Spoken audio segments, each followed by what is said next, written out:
Okay, so if everything goes according to plan, we are now successfully recording. Folks at home, do not adjust your televisions. Things are as weird and wacky as they appear. It is I, C.W.Chanter, coming at you live. No, it's not live. It's not. We're on. It's Memorex. And who do I have with me? The first guest on my YouTube channel is none other than, you never saw this coming. Who could it be? It's Vic Del Monte of Gainesville, Florida, a UFO contactee with an interesting tale to tell. Apparently, the avians are pink. Vic, how you doing tonight? Wonderful. How about yourself? I'm hanging in there. So there's been a lot of talk about big blue birds, and apparently they're pink. Absolutely. Okay. Absolutely pink. Pink you could almost call it an aggressive salmon. It's a very strong pink color. I can't lie to you. You know, here at C.W.Chanter, we've got a reputation to uphold and maintain. And your use of the term aggressive salmon, I've got a problem with. Number one, we're talking about the color pink big birds. There's a distinct tone of homophobia, kind of implicitly implied in your angry salmon comment. Also, what's up with banging on the fish? Anyway, I'm joking. Of course, let's you bear with me, Shane. Here's the deal. Okay, so what's actually going on is the guy we have with us is not Vic Del Monte of Gainesville, Florida, noted UFO contactee and good improviser. No, well, maybe it's not surprising that he's a good improviser. Well, who we do have with us is the Ruiner. Should I call you Mr. Ruiner, or can I call you, what should I call you? Whatever you would like. Shane probably works. I don't like Shane. Okay, no, okay. We'll call you Shane. It's the Ruiner, folks. Here he is. You know, I'll say this much. You know, my hat's off to you. Well, first of all, let me say this. I have a tendency to kind of, you've seen my videos. I hope you've seen my videos, right, Shane? Yeah. Okay. It's good to get that out of the way, because I would hate to think that somebody would think that I was out there, you know, setting you up. Shane the Ruiner, you've done all these great interviews, man. You should come to my channel and be interviewed. You've seen my videos. Is that I have. good? Okay. Yeah. So you understand that my basic position on you is kind of a little bit negative. Yep. And you're comfortable and you're okay with coming here. Of course. Okay. I'm not trying to hit below the belt, but would that have anything to do with the fact that, I don't know. It's often said, Shane, that desperate times call for desperate measures. Are you familiar with that phrase? Yes, I am. Okay. Do you understand why I'm invoking it now? I do. Okay. For those playing along at home, there's been a kind of hiccup, change, rejiggering of kind of what's going on with the Ruiner. Is that fair to say? It's fair to characterize that? Yeah. Okay. Is it fair to say that previous to now you may have gotten some support, succor, and legitimacy from what was going on at the Project Avalon forum? Yeah, they were one of the places that had posted the blog, and obviously people viewed the blog via that site. Okay.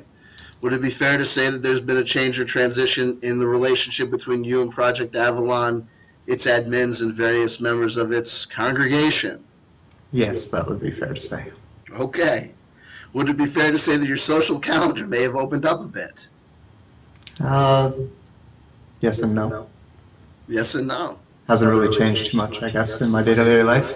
Okay, well, that's good, you know. Day-to-day life is important. Okay.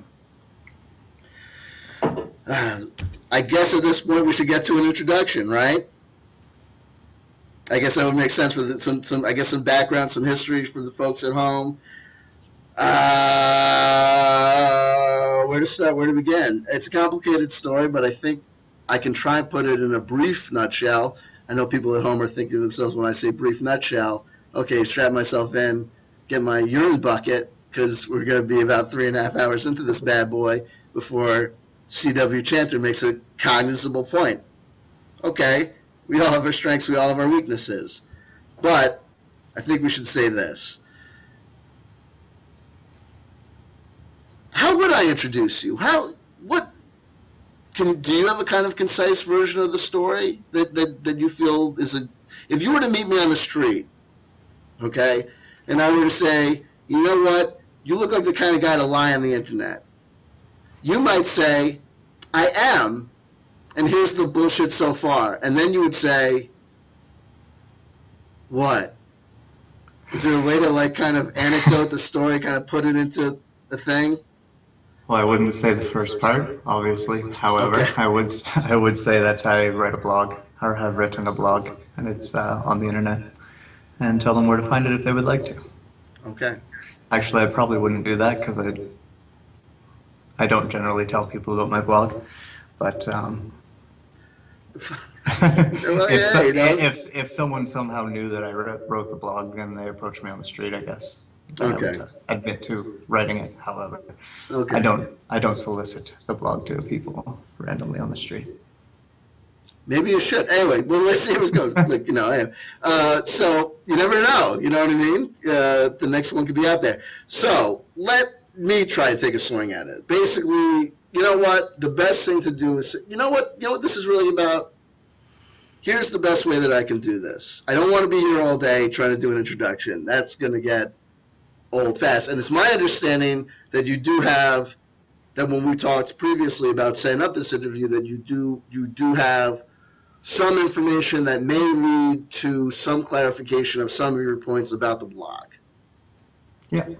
Okay. And that you've told me that you're not just jerking my chain, that we're actually going to say something by the end of the interview. We will say something by the end of the interview. Okay. Here's my prediction. We got 2 roads ahead of us. Number 1, as per my previous predictions, you're going to say, it's all been bullshit. I did it, but I did it with the best of intentions. I'm trying to make a statement about people's gullibility, willingness to look for a savior race, point out the fact that they're, willing to pull at any hand out there, and they're just not analytical enough. And so it was all bullshit. It was all a lie, but it wasn't for self-serving purposes. I was trying to make a point. Or he's going to say some desperate crazy new information designed to make us think that there's still, blood in this thing. So Shane, you're here to tell us that you're lying, that you're coming out and you're going to say, dude, I was lying the whole time. No. Are you going to do that for us? No, I'm sorry, I can't do that. You can't do that. Can't do that or because it won't? wouldn't. Can't do it because it wouldn't be true. Okay, doubling down. Well, you know what I like? I like ballsy plays and ballsy maneuvers. And when the likes of Bill Ryan over at Project Avalon start to say that there might be something with the veracity of your story, baby, whew, you're up against the ropes. I mean, Bill Ryan is now, to say that me and Bill Ryan, are in agreement as to the veracity of your story would be like a gross understatement, right? I mean, me and Bill Ryan, right, we're not just in bed together, right? We're taking our time. I told him to go back out to the car and get the little tote. You know what I mean? We're taking our time. We're getting to know each other's bodies. I mean, me and Bill Ryan are in bed together on Shane the Ruiner. Is that fair to say? Sure seems that way, yes. Is it a position you're comfortable in being in? Sure. Okay. It's on the record, folks. I kid because I love Bill Ryan. I would imply that I was in bed with Carrie Cassidy, but it's my understanding that she's got a boyfriend and he's large.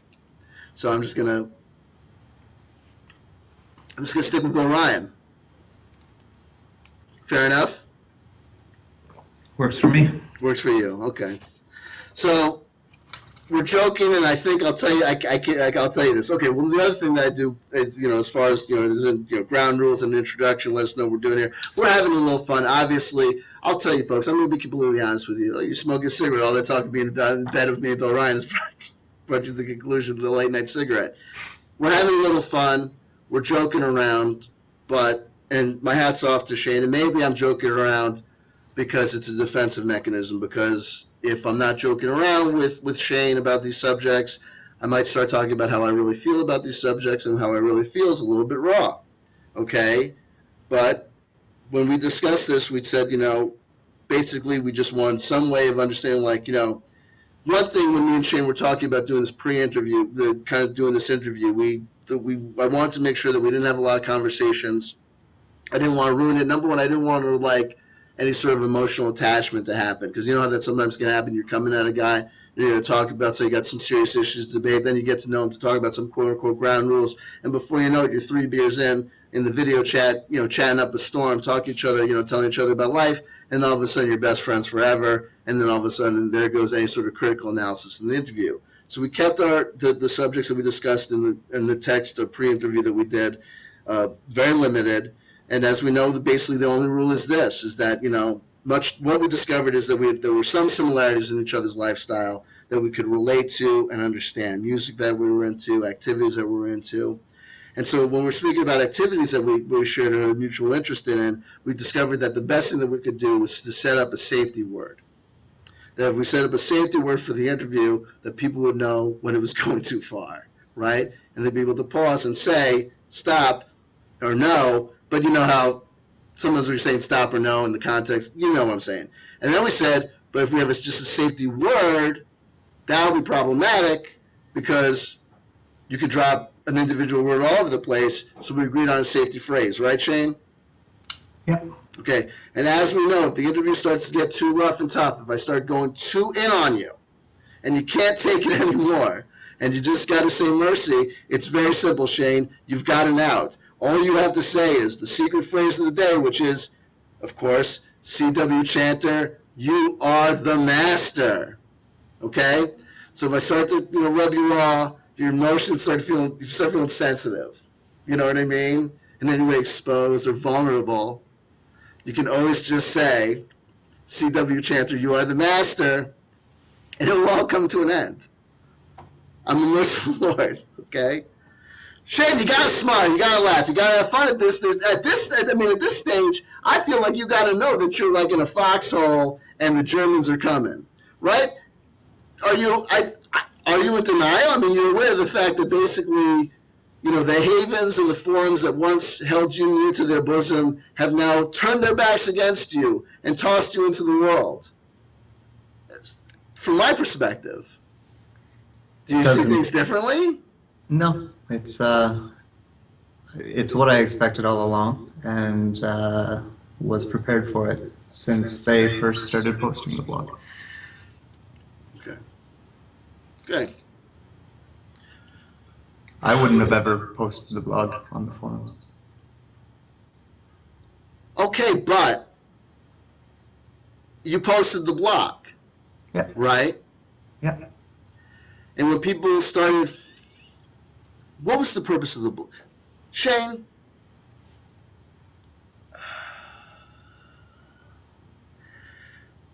Can we get, okay, I'm going to stay professional, I'm going to stay cool, I'm going to try not to be so jokey, not to be so insulting, I'm certainly not going to try and say things that's going to make you want to break the connection.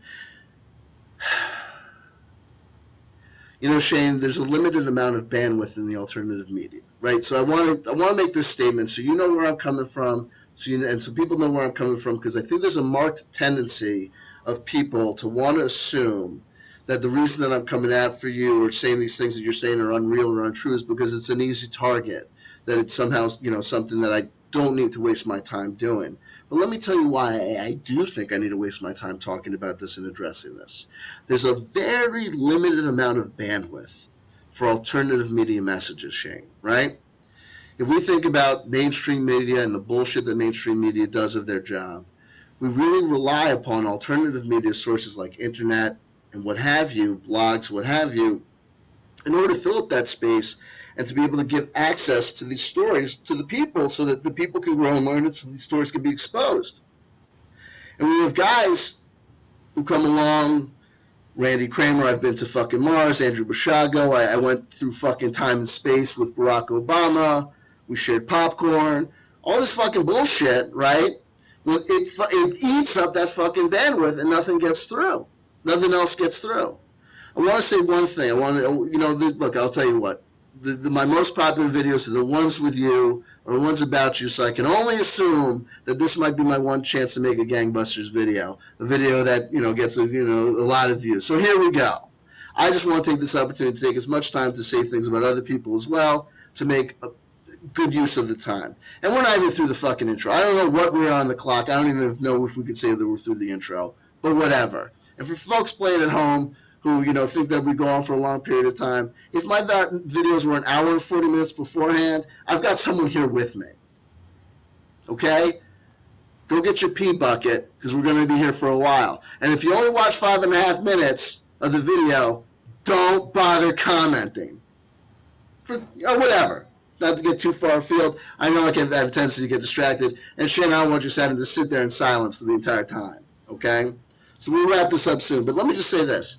We got people in the alternative media community who say they care about things like child abuse and ritual child sacrifice and the exploitation of children, the mass kidnapping of children. They listen and they tune into people like Kathy O'Brien's got an incredible tale about political figures involved. David Icke has had whistleblowers come out with incredible tales about this or that or the other thing happening to them. And these, things that, there's a real life story going on involving the sexual exploitation of children and people in power now that I don't know if anyone's hearing in the alternative community. And they may not be hearing it because they might be too obsessed with things like the Ruiner or artificial intelligent black goo, or whether or not Stephen Greer is going to say another thing, or whether he's COINTELPRO, whatever the fuck he is. Okay? Dennis Hastert, who was the former Speaker of the House of the United States government, okay, recently made a plea bargain with the federales, with the federal fucking government, right, in order to stop a criminal investigation. The allegations involved in the criminal allegation were that he was paying hush money to a boy that he had molested when the boy was in high school and he was a high school wrestling coach. Part of the evidence that was generated during that investigation by the FBI and CIA was the fact that at one point recently, the governments of more than one Southeast Asian country, like Thailand, Vietnam, Laos, countries like that, may or may not have said to Mr. Hastert and members of his entourage, by the way, we heard about what happened last year, and we know that you're scheduled for another press junket and lobbying meeting this year. By the way, don't show up in Southeast Asia. Anyone who knows the reputation of Dennis Hastert, anyone who knows the notion of the accusations against him that led to this plea bargain, and anyone who knows the reputation of why rich white guys like to go to Southeast Asian countries can draw their own conclusions about what really happened. The mainstream media has said nothing about this. Because it's a plea bargain and won't go to trial, no one will hear the evidence. The evidence, in fact, due to the fact that it's covered by a plea bargain, will probably be suppressed. No one is talking about it. There is a guy that's talking about it online. His name is James Corbett, C-O-R-B-E-T-T. He has a YouTube channel called The Corbett Report. If people are interested in that information, they should check that out. There's also a writer and researcher by the name of Joseph P. Farrell, who has a YouTube vlog that he does that I highly recommend as well. The number of hits that these guys get on their videos is minuscule compared to some of the videos that get hits that maybe involve fantastical tales of the supernatural, black magic has been turned on, the Dracos have fucking left, the Dracos are back, it's artificial intelligence black goo in your fucking carburetor, you know what I mean, that's telling you to kill your mama, whatever, you know what I mean, and it's some fucking bullshit. And so that's why I feel impassioned enough to say, hey, you know what? If this guy's going to talk for an hour and 40 minutes and it's going to get 80,000 hits on fucking Project fucking whatever, here's the other thing. Can I get some fucking verification on this? Project Avalon, Project Camelot. When I hear the term Project Avalon or Project Camelot or any of these projects or the Basis Project, whatever, I immediately have visions of some sort of like amazing think tank, meeting at the center of this huge building and then giving orders to Flint and, Sergeant Rock, you know, and the rest of G.I. Joe to go and do what they got to do. But let's face it, I mean, these are people that they've invested in a sophisticated webcam. They were first to YouTube. They have fantastic names, and they've got popularity because people know have already subscribed. Can I get some verification on that? That what behind the scenes, these projects really aren't what they're cracked up to be, or maybe not what people think that they are. It's probably true. I mean, I don't know 100% of what they are because, I mean, I didn't make them, but I don't think that anybody really has it right as to what they either are or have become. Okay. You're like, you know, you're like some sort of magical, mythical creature. You can't really get your hands on you. Is there anything that gets you upset? Is there anything I can say that will get you moving or get you going? Do you have any passion for this at all? It seems like it's something like Vaseline on toast over here. Do you not give a shit? It's not that I don't give a shit. It's just not. It doesn't mean to me what people think it means to me. Like it's not something that I want attention from or care to do interviews about or really care too much who listens to me. It's not what I set out for. So it doesn't. It's what do I have to be emotionally invested in? Well, you know, you don't have to be emotionally invested like an 8th grader. Do you know what I mean? I'm not, you know, it's not that you have to necessarily get upset, but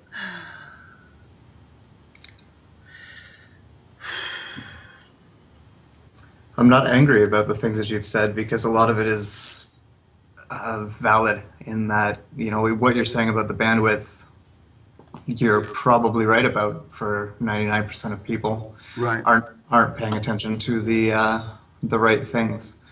I mean, someone like myself coming along and putting up a blog, you find that blog, you read it, you know, that shouldn't take over the research that you're doing into, you know, what the mainstream is and isn't reporting.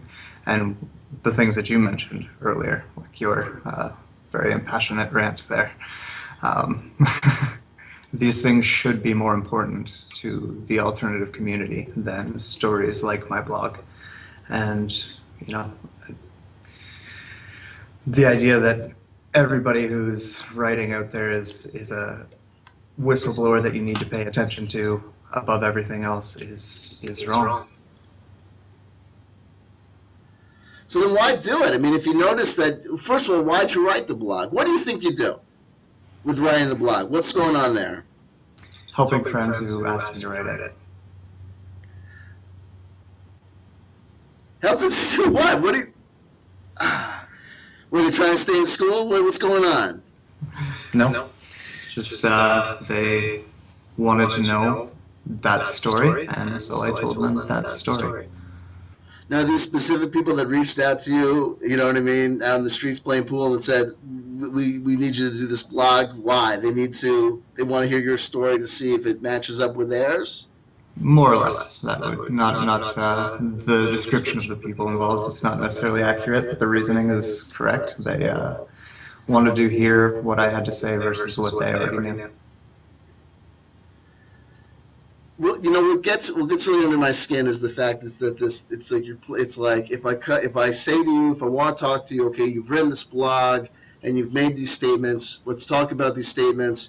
You say that it's fiction and you're always writing that way. But then if I say to you it's fiction, then you go back to the other hand and say that you can't deny that it's fact. And I don't get. First of all, how many Illuminati insiders, ex-Illuminati insiders do you know? Do you have any respect for? Okay. Do you have any respect for things like truth and veracity? Do you know what that means? Yeah. Like what the difference between telling the truth and telling a lie is? Do you have any respect for that concept at all? Yes. Okay. So what do you think you're doing with this blog, given the fact that you said that you got that respect? I'm not sure I understand that question. What do you think you do? What do I think I do? I think I help the people who ask to read it. You want? Okay. And have people read it? Have people read it? Yes. Okay. A lot more than I ever wanted to.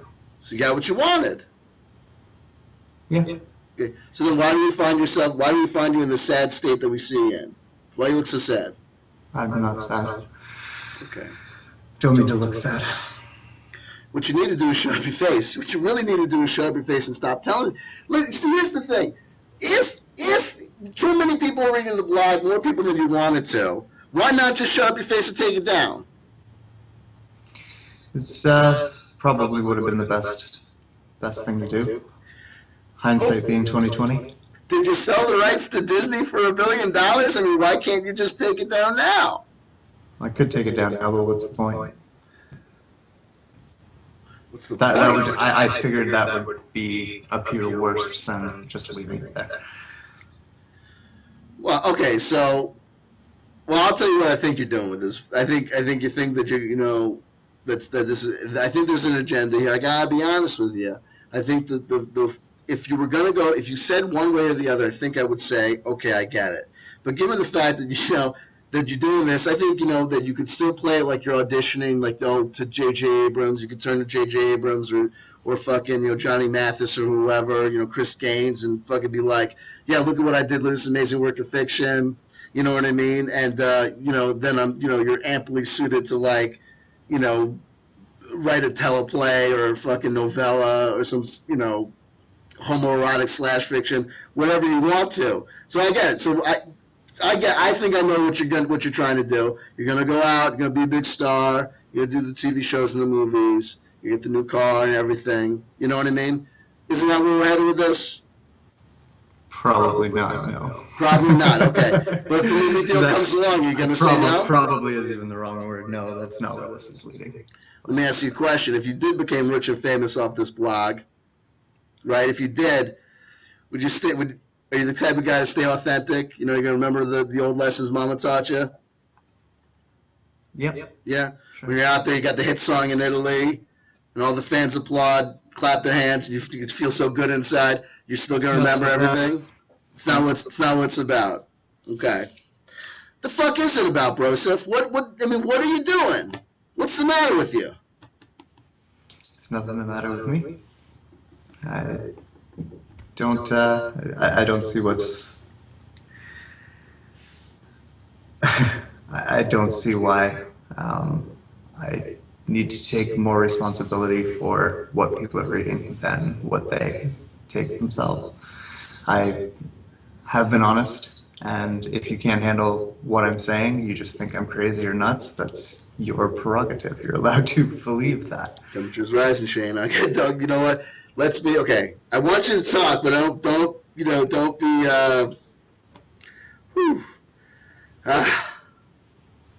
okay. We need an intro. Did we have our intro? Can I cut an intro out of this bullshit? I don't know what the fuck's going on anymore. I'm just, you know what?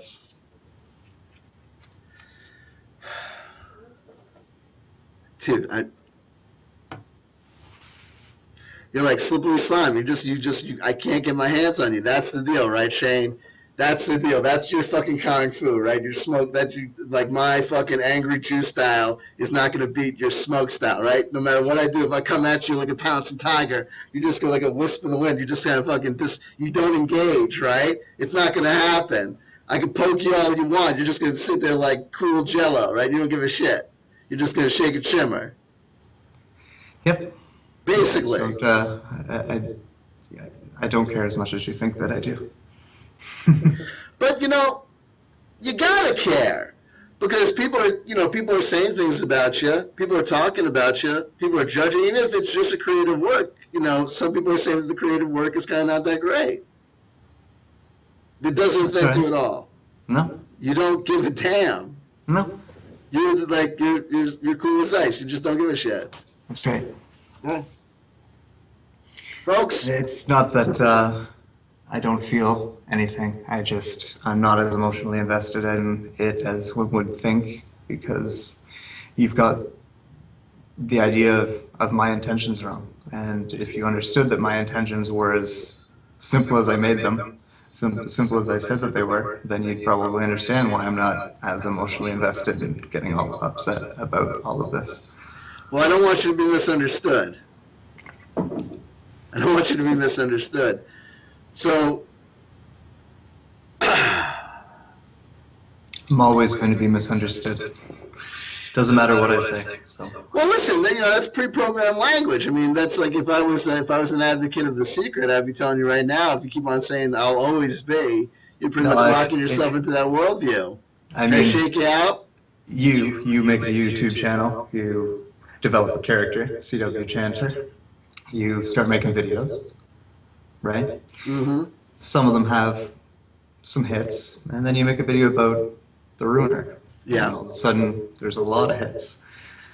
What could happen from here is you could have a bunch of people thinking, hey, this guy could be the next hero, right? He could be the one to save the alternative community. We all got to get behind him. And the next thing you know, you've got, 50,000 followers. That's a way overshot.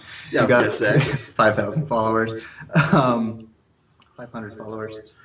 You've got followers, and they're believing everything you say to be the ultimate truth and taking all of your opinions as their own. And the next thing you know, there's internet threads about you and saying, well, that guy's CIA, that guy's a disinfo agent. Or on the other hand, no, this guy is the great white hope that's going to save the alternative community.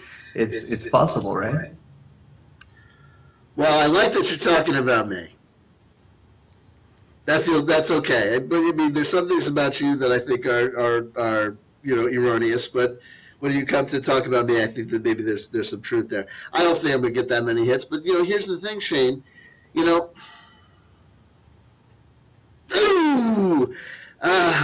Okay. You know what? I'm not gonna do. Listen, this is. You know what? If you don't give a damn, then why do I, right? It's all just smoke and mirrors, folks. It's all just smoke and mirrors. It would appear at 31 minutes and 52 seconds in, I have gone down the wrong avenue. I'm not going to get you, right? You're not going to, because you are misunderstood or misconstrued, or because I misunderstand or have 50,000 followers on YouTube. I didn't know that. That makes sense. But then I've gone down the wrong path. You're not going to. I'm not going to get any truth out of you. All I want to do, Shane, is get some truth out of you by the end of the evening. I just want to get a little bit of truth out of you. And I guess I'm not going to get it by saying to you that you're a liar. I'm not going to get it by pointing my finger in your face and saying, Shane, number one, your beard, whatever. You know what I mean? We're going gray in the same places. I like that. Well, I earned mine. Okay, this ain't no Grecian shit. I know you stalked me. I know you fucking were like, give me the gray. Whatever, dude. Like the Sarah Rachel Adams of gray. Anyway, we're gonna start over. We're gonna. You know what? I know Joe Rogan invested 10 to 15 years in the study of Taekwondo. You know Joe Rogan? You familiar with him? Okay. He invested 10 to 15 years in the study of Taekwondo and then realized something when he got into mixed martial art competitions with other people who did other fighting styles. And what he discovered was that Taekwondo sucked. He's very upfront and open with it. He's, you know what I mean, as a form of exercise or whatever, but as a martial art, as a combat-based martial art, if you're coming into the ring with Taekwondo, and somebody else is bringing in anything else, I guess Joe Rogan came to the realization after 10 or 15 years, becoming a black belt, accredited the national titles under his belt, that he had wasted his fucking time, that he had to quit, that he had to find a new fighting style, so he did. So if he can do that with 10 or 15 years of Taekwondo study, I certainly can do it with 33 minutes. Folks, do over. I'm calling it. This sucks. We're not doing it. It's not happening. The angry approach, me coming at this guy like C.W.Chanter, it's not going to happen. This guy's going to give me boo nothing. I can't get smoke by attacking it. I'm going to have to invest in some sort of fucking vacuum cleaner or like what they in Ghostbusters, what they use, the trap? The trap? Yeah. We get you under a trap. I got a trap under you. So you know what? Anger's not going to do it, folks. I'll do it. I don't give it. You told me, Shane, the fucking ruiner, did you or did you not tell me that you didn't care that you had tonight, that you would stay here for as long as it took for us to do what we had to do? Yeah, that's right. That's right. Okay. So you know what?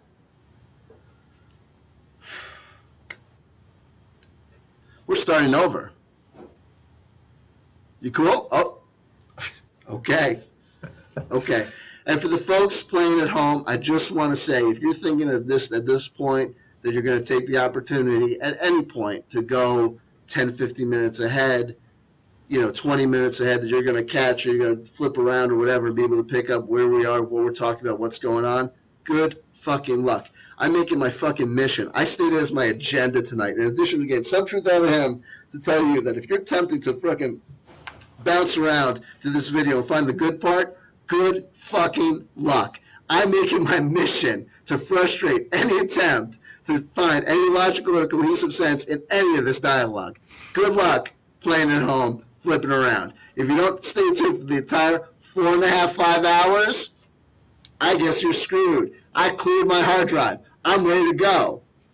Anyway, by way of introduction, starting over in every sense of the word, ladies and gentlemen, welcome to the show. You see that this is not your normal C.W.Chanter video. I've got a special guest, a very special guest.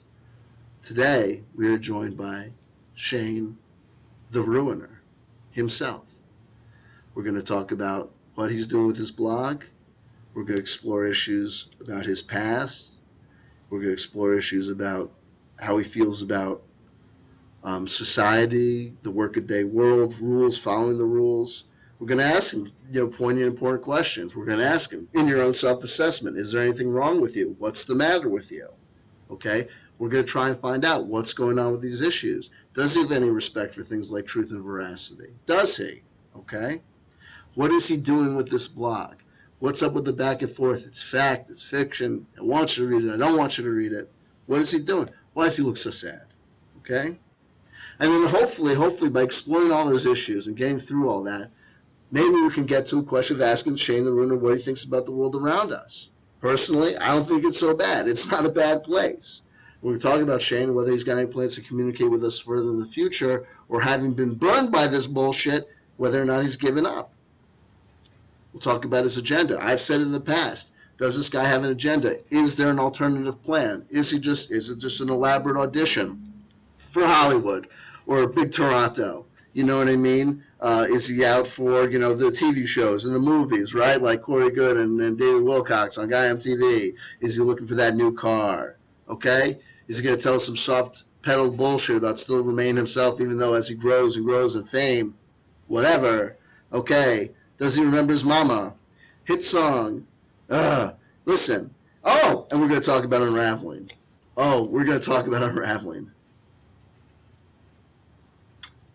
Because that's part of it, right? That's part of what's going on. Shane, here we go. You ready? Yes, sir. You've seen my old videos. You know what I'm about. Right? That's right. Trying to get at some truth here. Trying to find out what's really going on underneath it all. You on board? Yes, sir. You ready to go? Let's do it. Okay.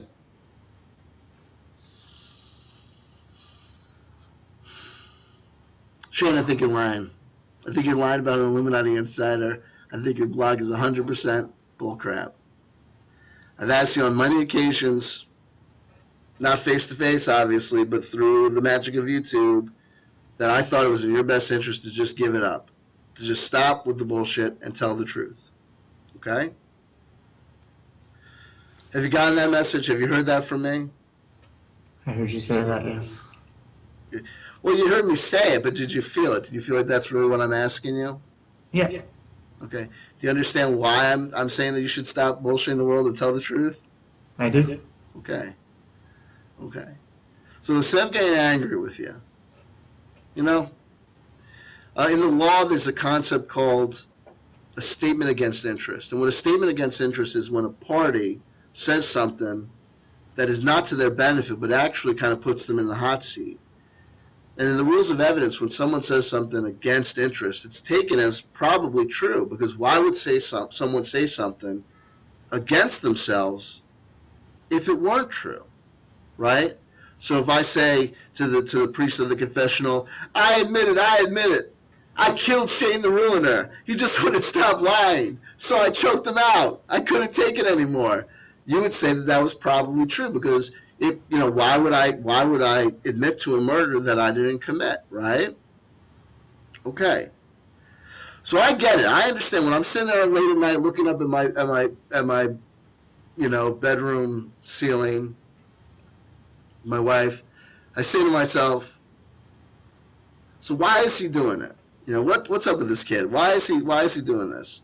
And what can I do if yelling at you doesn't do it, if just calling you a bullshit artist doesn't do it? How can I get you to tell the truth?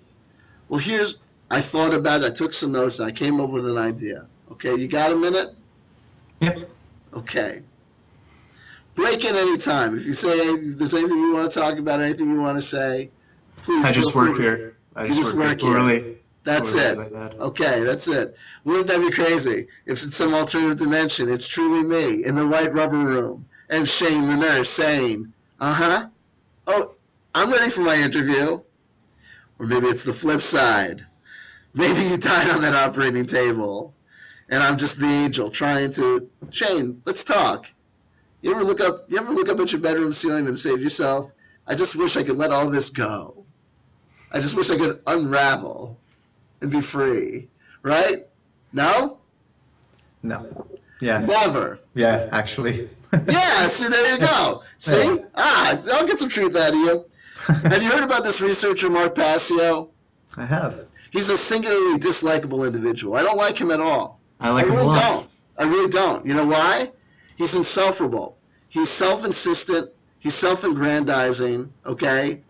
He's holier than thou. He's self-righteous, and he thinks he knows everything, despite the limited number of years he's probably been alive on planet Earth, right? I dislike Mark Passio.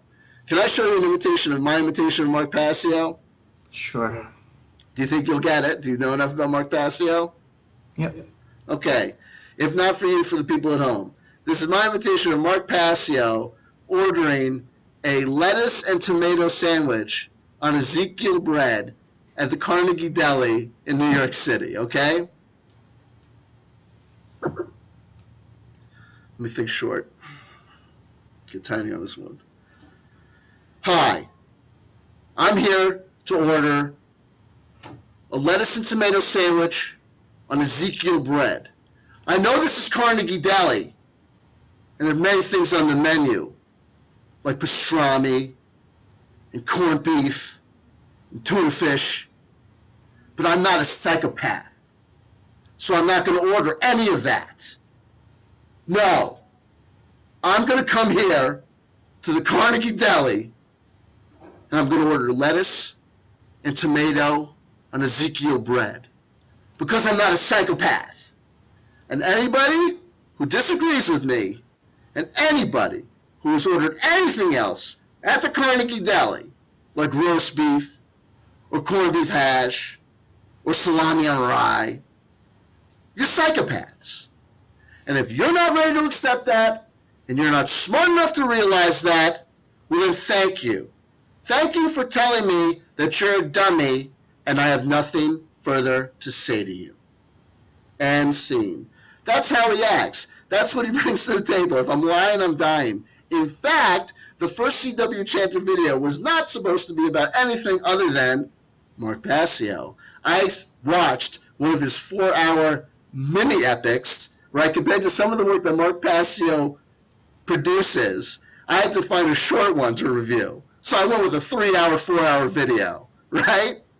And I watched this, and that's basically how he acts for the entire video. I took my notes, my detailed descriptions, and whatever. And then he said something, he said something that made me rock hard. If I'm lying, I'm dying. I'm not scared to admit this about Mark Passio. Mark Passio said something in one of his videos that got me erect. It got me excited. It charged me up. I was ready to rock and roll, okay? And what it was this. Mark Passio claims that part of his story, much like Shane the Ruiner, he's got an amazing tale to tell. He was a former high priest in the Church of Satan. To which I said, bull fucking shit. I've never heard about this motherfucker, and I would have. I was involved in the Church of Satan for innumerable years. A good long chunk of my life, I knew what was going on. So you know what I thought to myself? Just like I came after the Ruiner, I'm going to pick apart this guy's story.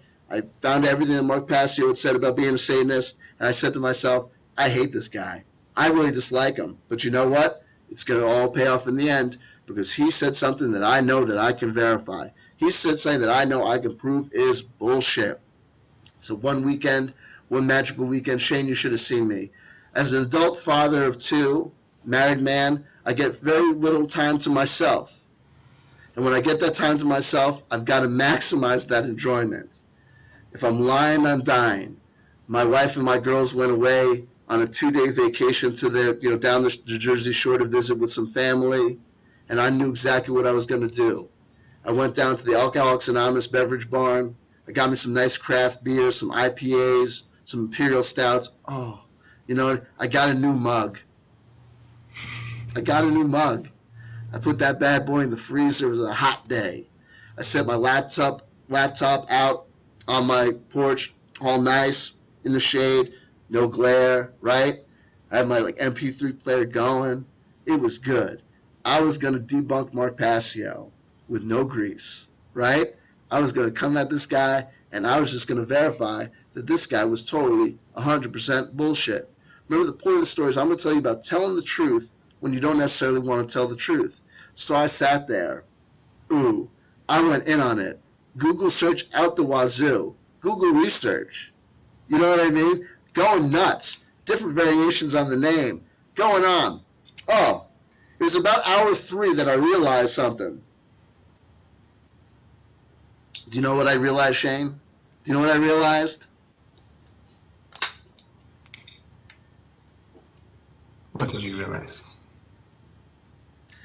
The story checks out, Shane. The story checks out.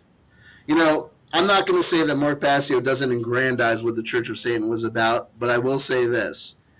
In the Church of Satan, basically what you have to understand is there was one guy, Anton LaVey, right? He founded this thing called the Church of Satan.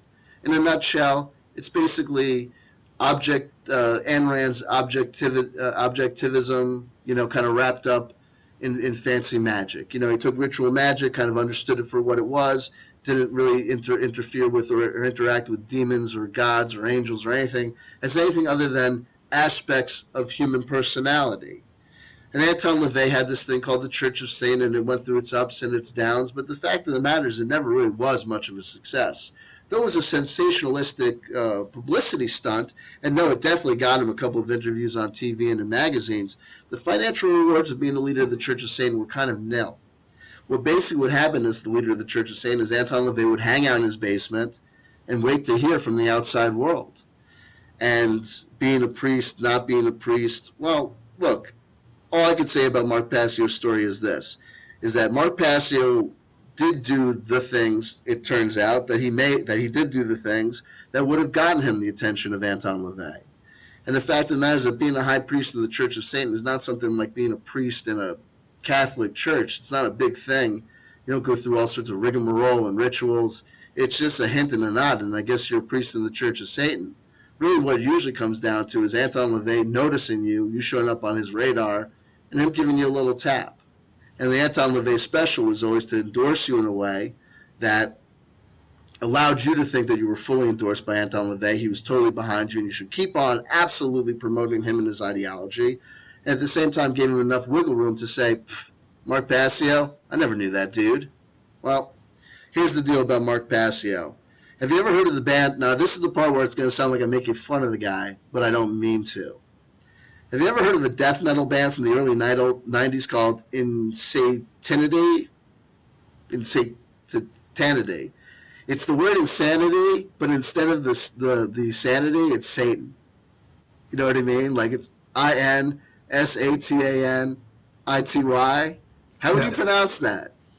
How would you pronounce that? Insanity? I don't know. It's hard, right? Insanity? Here's my invitation. Go back into character. Here's my invitation to Mark Passio in 1993, telling people that the name of his death metal band, his satanic influenced death metal band, was easy to pronounce. Here we go.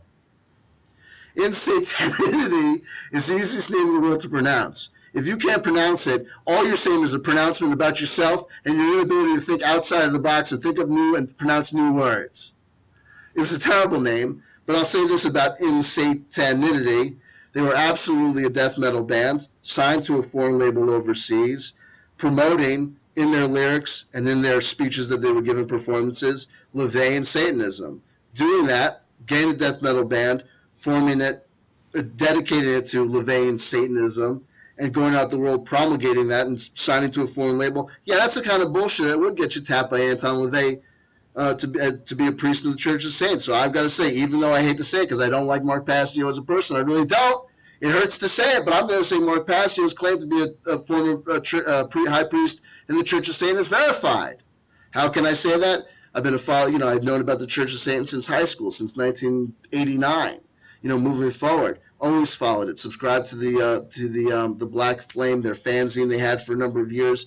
I know the players, I know the names, and I've looked online. I did the online research, and unfortunately, I find his name appearing in the right places to prove me wrong. Right? I find the right evidence to show that my attempt to debunk Mark Passio would probably result. They had result. Face facts. Let's admit it. I have to verify them. That is not something I want to do, but I'm happy to do here in public on what may be the most popular video I have, because there's a value in truth and there's a value in veracity and there's a value in telling the truth. I don't like Mark Passio, but I think his claims of being a member of the Church of Satan and a high-ranking one at that are verifiable and true. What am I going to do other than tell the truth? Mark Passio, I just want to say this. Mark Passio has a 7-hour video deconstructing the Matrix, right? If you need to take 7 hours to deconstruct the Matrix or talk about the Matrix, you got to be on something, right? What did you think of the Matrix? I enjoyed the Matrix. Interesting piece of cinema. One of my favorite movies. It's one of your favorite movies, eh? Yeah. Why do you like it so much? I gotta ask you. I got someone here who likes the Matrix. I gotta ask you, because when I see it, I don't see much there. But members of your generation seems to think that it's the bee's knees. So why don't you elucidate the Matrix for me, if you would? I don't really think I'm the right person to do that. I just enjoy the movie. I enjoy the concepts behind it. Like what? Just the idea of the world being a holographic implant designed by some artificial intelligence to make people think that they're alive while they feed on them, I think is an interesting concept. Why do you think it's an interesting concept? I don't know. Why do you find it's a concept I find interesting? Why do you find concepts you find interesting? Because they interest you. Well, no, sometimes, like, for instance, there's some things that are kind of primal. So if I look at a girl's big, fat, round bottom, I get excited. Now, if you were to ask me to articulate what's going on in my head, I'd have to kind of give you what the biologist taught me about what's going on in my head, because what's going on in my head is really not connected to anything, any words that you can articulate. It's a feeling, it's an emotion. But if you think about a movie like The Ghost of Mr. Chicken, Don Knotts made a movie called The Ghost of Mr. Chicken. I like that movie. I can tell you why I like that movie. I can tell you why I like the concepts, why I find it interesting, why I think it's intriguing. And when I introduced the fact that Mark Passio went off on the Matrix for 7 hours, and then I asked you about it, you know what I mean? You're kind of a quiet guy, you know what I mean? But can I ask you to elucidate a little bit on why you think, what about these concepts in the Matrix are so interesting to you? Actually, I would agree with a lot of what Mark Passio did in his 7 hours, just with the concepts. Not that I agree with all of his conclusions, I just agree with, or I should say, enjoy exploring the same concepts. What concepts would those be, Smarty Pants? I don't know, the different variations of interpreting the Trinity, different interpretations of the world in general, control structures. Right. People's belief systems, these things. Okay. Well, let me tell you the truth about the Matrix, Shane, in case you're curious. And I'm not going to need 7 hours. I probably won't need 7 minutes. Okay, you ready? You ready? Your world is coming apart. This amazing movie, The Matrix, that you think is so amazing that you think posts and poses all these interesting, amazing philosophical and spiritual questions to you, all wrapped in a techno soundtrack of White Zombie and Marilyn Manson. You know what I mean? Black leather for days. You know, the goth industrial complex run amok. Okay? What do you think is so fucking intriguing and interesting about this green pile of shit, right? Okay? It's just a bullshit remake of a movie that came out 20 years earlier. A little movie by the name of Tron. Have you fucking heard about it, Shane? Have you heard about the movie Tron? Yes, I've heard of Tron. You've heard about Tron. Let me give you a little synopsis and things. See if this sounds like anything you may have seen recently, maybe at the major, motion pictures. Well, none of the concepts are new, obviously. Obviously, to say the least, Shane. You know what I mean? You know what? Here's how. Here's the fantasy. Does that make it wrong to enjoy the movie, though? It doesn't make it wrong to enjoy the movie. Or the same concepts.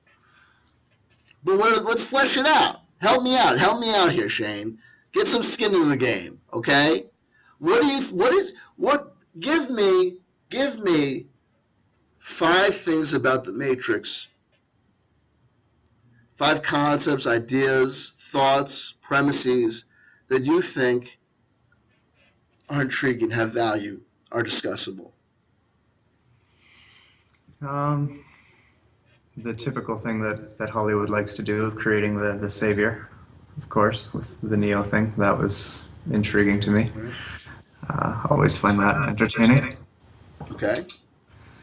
I guess the love relationship between Trinity and Neo, even though it was poorly acted. I enjoyed the way that they explored kind of a against all odds or unconditional type of love. I guess. Against all odds. That was a good fucking movie. You ever see that one? Yeah. Phil Collins? Oh, Yeah. So, take a look at me now. Oh. The only difference would be that, The Matrix was popular within my generation, where a lot of movies that came out previous to it that The Matrix borrowed from would have been made for previous generations. Okay, so it's generational. So we got Savior. We got the relationship. It's generational. It's a touchstone for a generation. What else we got going on? That's 3. I asked for 5. I asked for 6. Did I ask for 6? Yeah. No, you asked for 5. You 5. I asked for 5. Okay, so you got 2. So we need 3 more. Exploration of what it means to be free was something that made me think a lot about the first time I watched it for a long time. What people consider as freedom, people consider as freedom. Okay. And the idea of an alternate reality being able to coexist with what people commonly believe. Okay. Belief in a savior. Savior's going to come out of the skies to save us.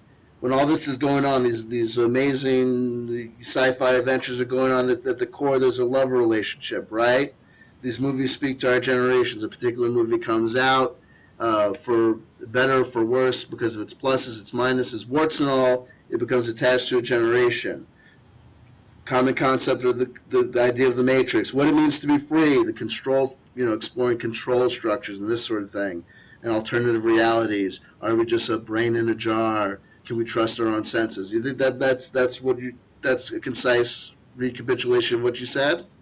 Those are the things that I found interesting. Absolutely. Congratulations. You just gave a great synopsis of a 1981 movie made by the Disney Corporation, Paging Freeman Fly, Disney on the loose, right? Called fucking Tron, right?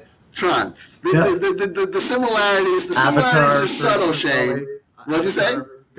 Fern Gully, Avatar, they're the same movie. It's just... Exactly. Except no one saw Fern Gully, barely anyone saw Avatar, but everyone saw the fucking Matrix and everyone saw fucking Tron. So here's the deal with Tron. Guess what? There's an alternative electronic computer-based reality, okay? Constructed by a mad genius, an architect, right? And oh no, there's people trapped inside. But a savior comes in. He comes in into the computer world. Beep, bop, boop, boop, boop, boop, boop.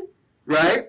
He's got to go through all sorts of adventures in this computer scene to get to the gal. He's got to save him, right? And I'll tell you, members of my generation know, Tron fucking rocked. You go to the video, then you have to go to the arcade. There was no NES back then. You had to go to the fucking arcade and throw your quarters in. Get that little, that little circle thing. play the light bikes. Man, fucking light bikes are fucking cool, man. Tron, the little action figures were see-through. Remember? Fucking rock, dude. The good guys were blue, the bad guys were red, right? Blue and red all over the place. And freedom, what does it mean to be free? There were little programs in there. What's going to happen when we get outside? And it was all about alternative reality. So here's what happened, Shane. Here's what people think happened when The Matrix got made.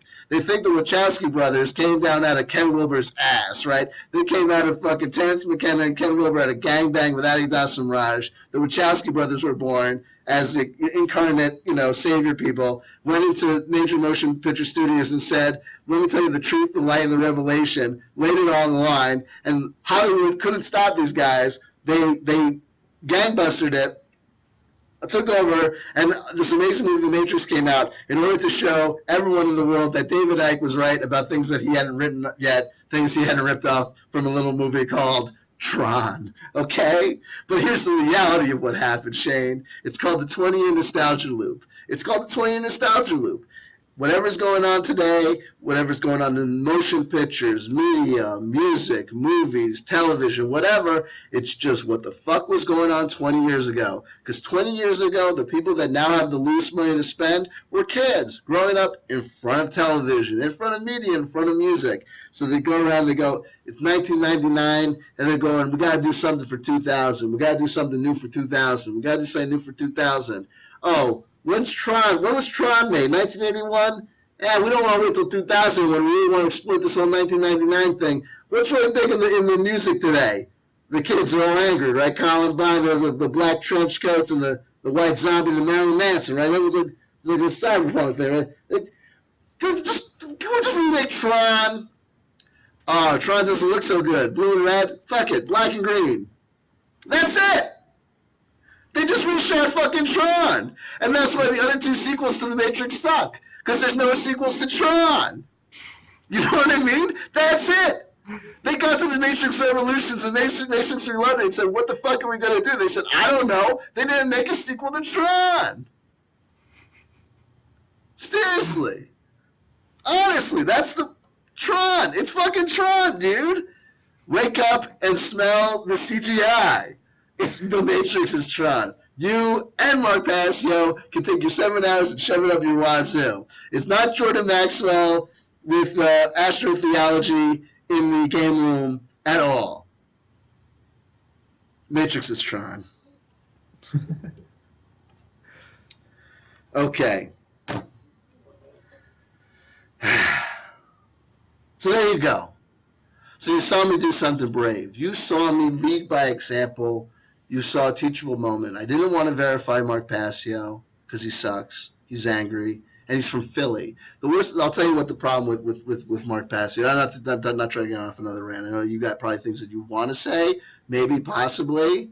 I don't know. You're not too talkative, but I'll keep on going. Here's the thing. Here's the thing about Mark Passio. It's one thing to get online and say that you've discovered natural law, the universal law that underpins all of reality, and you know what's up, and everyone else who disagrees with you is wrong. That's one thing. It's another thing to do it in an angry tone of voice, to kind of act like, I know what's going on, everyone around me who disagrees with me, fuck those guys, they're idiots. But to do it out of Philly, you know what I mean? I'm from New Jersey, and there's some things that I'm willing to let go, and I'm willing to advance as a person and say, okay, this is some bullshit, whatever, but I'm not going to lie. I'm just going to speak my truth, right? And I don't know if it vibrates with your reality, your truthness, but I just want to share with you my truth. And my truth is you can't run your mouth like that out of Philly to a Jersey boy. That's just what's up. So Mark Passio, I love you. Your story is verified, but fuck you.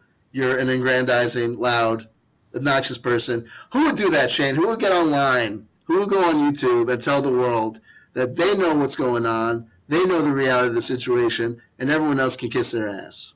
What would you think about that sort of person? I don't really tend to stop people from doing what they want to do, personally, but I personally wouldn't take that approach. I don't tend to tell anyone that anything else is wrong and I'm right, because I don't think that that's a fair or true statement for anyone to make, but to each their own, I guess. Is this color? Is this pen blue? The pen appears blue to me, yes. It appears blue to you. Okay. So I'm checking. I'm checking. At this point, I really gotta tell you, I felt the need to check. Okay. So are you willing to know? So seeing what I did with Mark Passio, seeing the fact that there was a truth that I didn't want to tell, but that I was willing to tell it, and I did tell it anyway, right? Because the truth has its own value, right?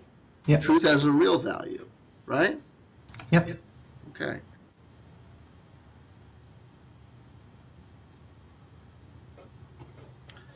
So can you tell us the truth? I have told you the truth. Have you? What is the truth? Again, because I think I may have lost it in the shuffle. I didn't know that was going to be on the quiz. To any of the questions you've asked me, I suppose, is I've told you the truth. The contents of the blog are verified. They're your truth. They're your reality. They're what you testify to. Yes. They're not verifiable. They're not verifiable, but they're your truth. Yep. It happened. Yep. Okay. Because I know it's like it would be scary, like at this point, as far as things have gone, to say it was all, malarkey lie. But like I said, I kind of gave you a big out. You could always say that you were teaching people about the nature of believing everything you hear on the internet, yada, yada, yada, right?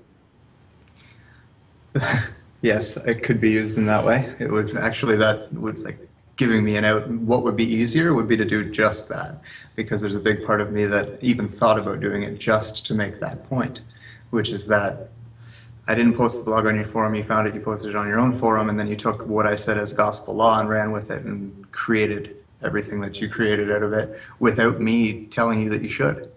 And it would be very easy for me to make that abundantly clear by saying, yeah, it was all something I made up to prove that point, but it wasn't something I made up to prove that point. So I can't say that either.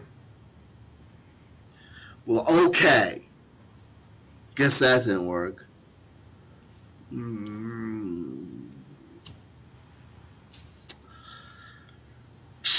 So I tried yelling at you. I tried leading by example, and that didn't work.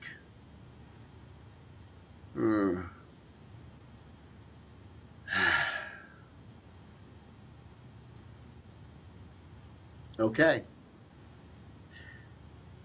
Okay, well... Should we start again? Do you want to just... We don't need to. We don't need to start again. We don't need to start again.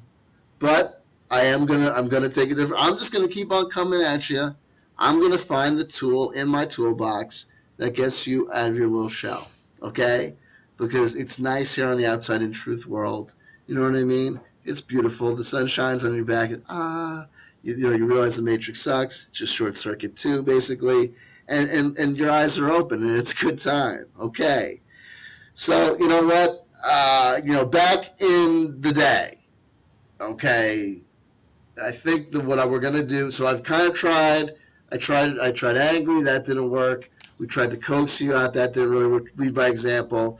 So now I'm going to try and tease you. I'm going to try and tell you. I'm going to remember back in my youth. I remember back to 8th grade. Okay?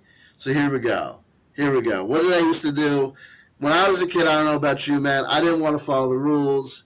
I looked at the world around me. It's all about following the rules in school, and then you grow up, and you get a job, and then you're supposed to follow the rules there. It sickens me, right? It sickened me. I didn't want to do that, okay? I don't know if that was what you were like as a kid, if that was what was the matter with you or something else, but that was what was the matter with me, okay? So, my dad and my mom used to say to me, you got any respect for anything, whatever, why are you doing this, what's going on with you, whatever. And I'd say, they make all sorts of arguments to me.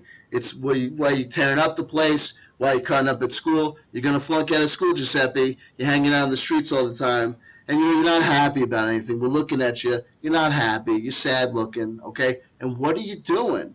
Knocking your head against the wall. And I said to them, you know what I said to them? I said to them, nothing. I didn't say a damn thing. I would just take all those feelings inside, all those kind of negative emotions, I'd just bring them back to the schoolyard, and I'd find the littlest kid there. I'm not proud of this. It might be shocking to some people, okay? But I would just kind of tease them, Shane. But of course, we all know how it goes. You know, if you're teasing people on the schoolyard, it's really just because you feel like maybe you're getting teased a little bit too. You ever get teased? Everybody gets teased. You ever get teased? I got teased. You're Got teased a lot. You got teased a lot, right? Yeah. Kids, they're bullies. You know what I mean? They're mean. They can be so cruel. Okay? But maybe, just maybe, everything happens for a reason. And maybe, just maybe, all those memories of being a schoolyard picker and teaser was just preparation for this moment. Because it was the tool that I needed to pull out of my toolbox to get you to admit to the truth. Is that a possibility? Who knows, right? It could be, right? Could be, right? Okay, hold on one second. Bear with me. I didn't know how to come to this. I was gonna try and do this without this part, Shane. I really didn't want to turn this into an outing session. I really didn't want to have to come at you this hard, but we got to do what we got to do, okay? I'm going to step away for about a minute. You entertain the crowd, maybe sing them a song or whatever. Say your piece, maybe. Now that I'm out of the room, now you got the floor, maybe you got something to say. An opinion about me, how handsome I am, I'm the smartest guy I've ever met. You look like Ben Affleck from Mallrats. When I showed up on the scene. Wherever you want to, I'll be right back. I got to get your blog. Hold on.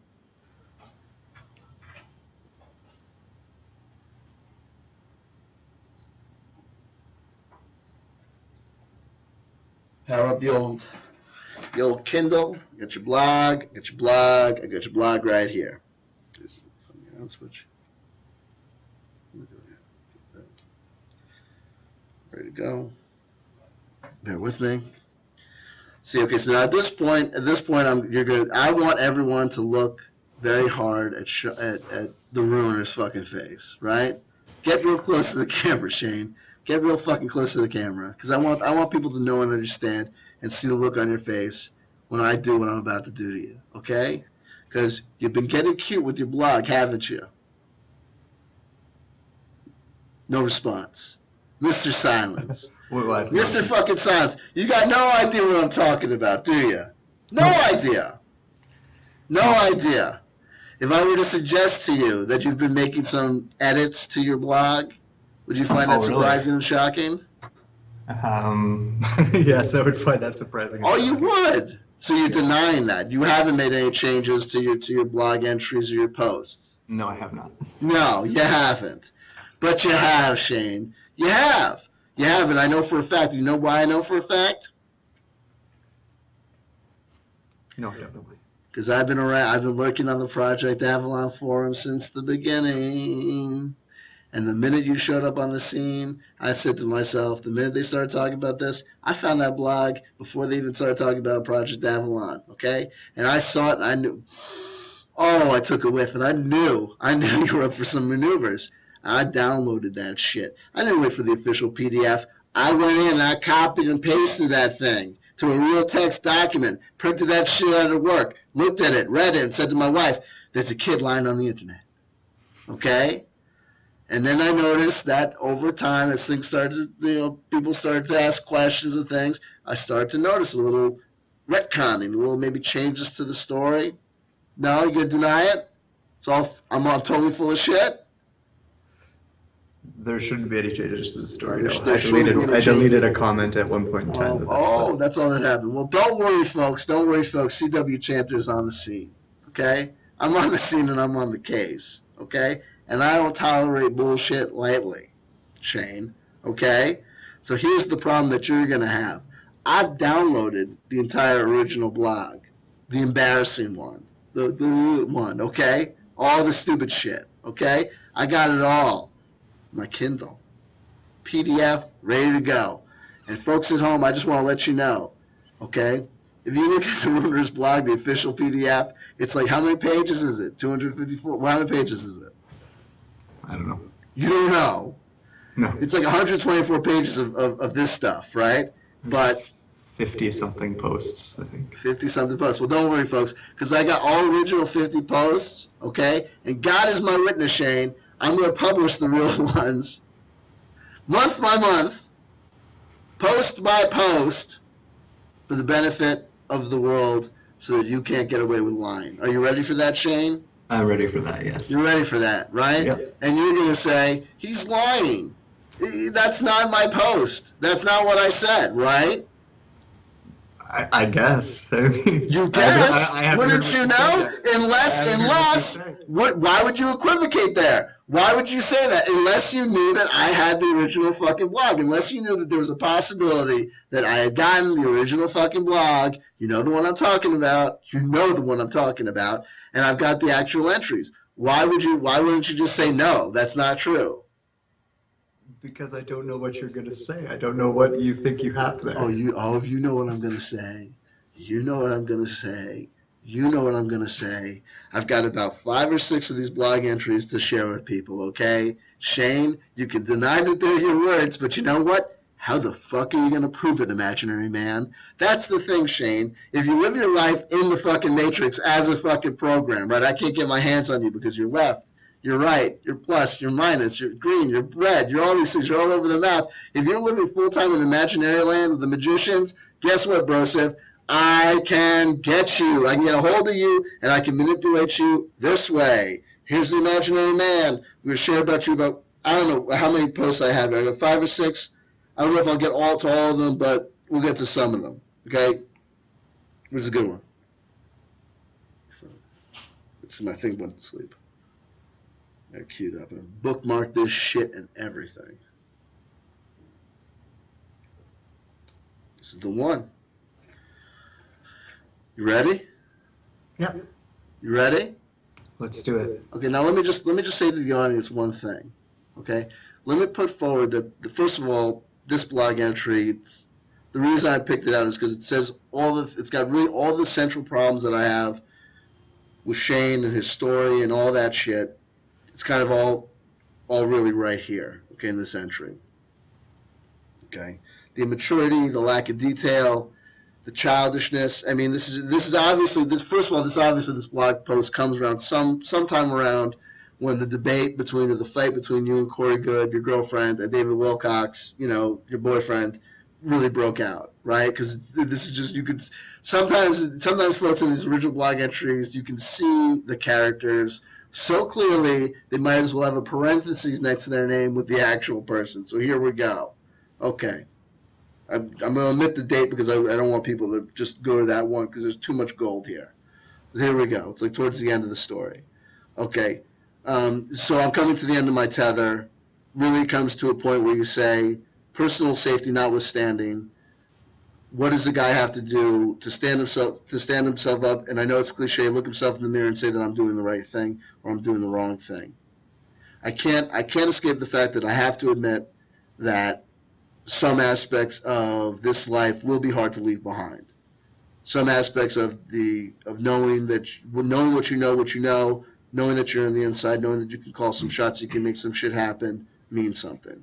Knowing it's easy to resist violence and punching the guy in the face at the corner market store when you know what you really know about real power. So I met with the handlers today, Mr. X and Mrs. Y. You can guess who they are. Thanks, asshole. X and Y, wonderful, good clues. Okay, it was a Tuesday, and I finally said I had enough. I finally told them that my plans were clear, my plans were set in my head. I didn't care where I was going to be. I didn't care where I was going to end up, but I wanted out.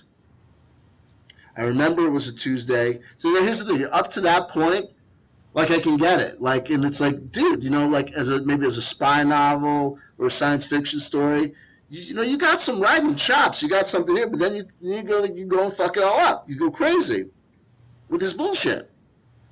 Okay? It was a Tuesday. I remember it was a Tuesday because Tuesdays were the days that I blew the Toronto Blue Jays. Okay? Now, first of all, there's a whole bunch of problems that I have with that. Okay? First of all, the whole fucking thing, whatever. It's a spy novel. It's all the context, whatever. I got it right here. I'm not bullshitting anybody about any of this stuff. Okay, but the fact of the matter is this, and here's the other thing about you, Shane. This was my consistent experience as I read your blog. My consistent experience as I read your blog was this, okay? Every time I think I'm angry at you for some reason, I get so angry I go blind. I get so upset I go fucking blind. And then when I come to, I realize, no, wait, holy shit, what he says next is so much worse. So right there, you say, Tuesdays were the days I blew the Toronto Blue Jays, right? And I'm thinking to myself, I'm fucking pissed off at this point because I'm thinking to myself, okay, whatever. The Toronto Blue Jays are an actual fucking team, right? Whoever's playing for the Toronto Blue Jays in 2014, that's a verifiable fact. According to Shane, if you're on the Toronto Blue Jays and you're playing for the Toronto Blue Jays, you're getting blown by him on a fucking Tuesday, every Tuesday. Number one, first of all, not that there's anything wrong with that, but I find it hard to believe that all the Toronto Blue Jays were going for that sort of backroom shenanigans.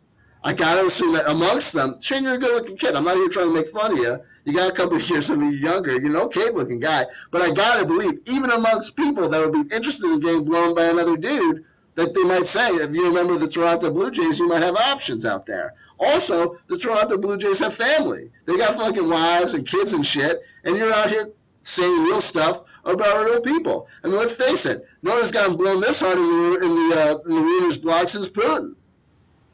Okay? So I'm all about that. But, of course, you know where I'm going with this, right, Shane? I've got it all wrong if I'm getting all fucked up about you blowing the Toronto Blue Jays, the famous sports team. Right. Aren't I? Yeah. Yeah, I am. Right? Because he goes on. Because you fucking know I'm going with this. Because you fucking wrote it, dude. And it's so fucking Corey Goode. And it's so fucking David Wilcox. And it's so, like, really. I mean, really, this is the analogy you use? Okay, so it goes on. Oh, here we go. Of course, I don't mean the famous sports team of note and regard. I mean the Blue Jays, the Birds, the Bluebirds of Toronto. That's a bridge too fucking far, Shane. That's a bridge too fucking far. First of all, given the context and the implications of the statement, okay, not only are you doing this almost impossible task of blowing all the Blue Jays in Toronto, based on the context and content of the story, you're doing it every fucking Tuesday. I gotta know. Okay, fine. I'll fucking bite. I'll bite. How'd you do it? I know a secret whistle that only the Blue Jays can hear, and they all come and land around me, and then, they know what it means, so they're ready to go. That's what's up, right? Okay. And what about the ladies? The ladies just left hanging, huh? No love for the ladies? That's Thursday. That's Thursday. Okay, that's great.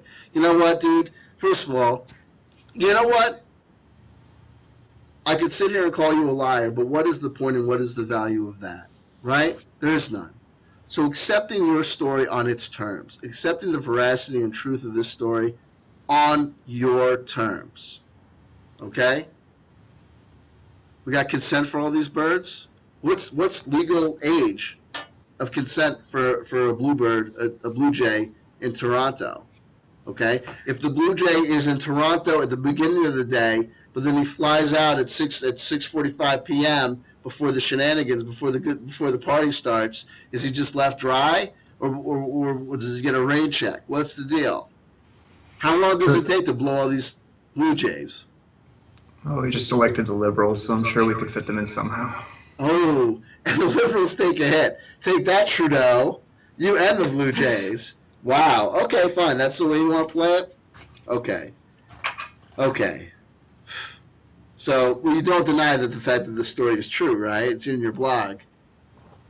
Yeah, that is clearly in my blog. That's okay. So you're here to hear for folks. You know what I mean? Well, you know what? Well, you know what? My hat's off to you. You know, my hat's off to you.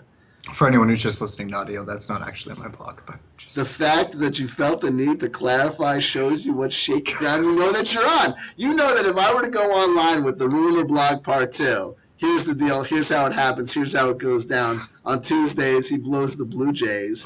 That there'd be someone in a Skype comment or a YouTube comment like 3 seasons down the road, if we should last that long, who would say, yeah, whatever, Mark Dice, Alex Jones, and Shane the Ruiner. They're all fucking COINTELPRO whiffs. By the way, Shane the Ruiner admits that he blew the Toronto Blue Jays. All of them. He decided to cum trouble the blue avian population of Toronto. You know what I Well, mean? C.W.Chanter taught me the whistle. I mean, Well, I had to learn it I somewhere. wasn't going to use it myself, Broseph. Well, it's funny that you should mention me because you know what? There's some changes that you made to this blog, like that one early on, where you obviously took it out. You realized that I guess you put it in there to think that maybe so you could say that you could tell people, oh, see, it was a joke, or maybe you were really trying to tell people that you were, having oral copulation with the greater bird population of Toronto. I don't know.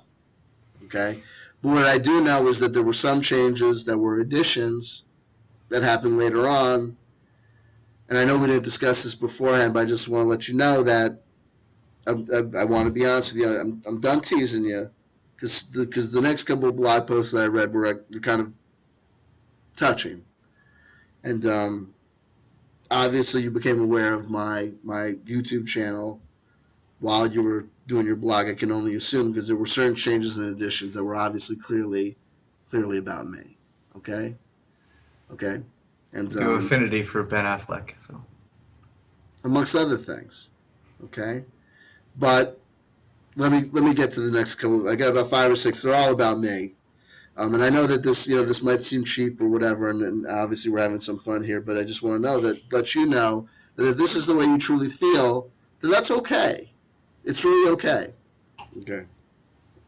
Let's just get right to. Let's just pull off the Band-Aid real quick and fast. Okay. Why waste our time? Dear Diary,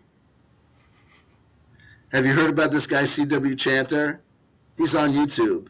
He's telling it like it is, and he takes no prisoners. I remember when I was a kid, I guess you were writing fast. You were excited. Hulk Hogan, Sergeant Rock, wrestling. Always wanted someone there to be a nice guy to me and be cool. I think sometimes that me and C.W.Chanter, we might be friends. He might think that I'm cool. Okay. I just want to say I think you're cool. I just want to let you know, I know that I bang on and I know that I make fun of a lot of things, but I do think, you're not a bad guy, Shane.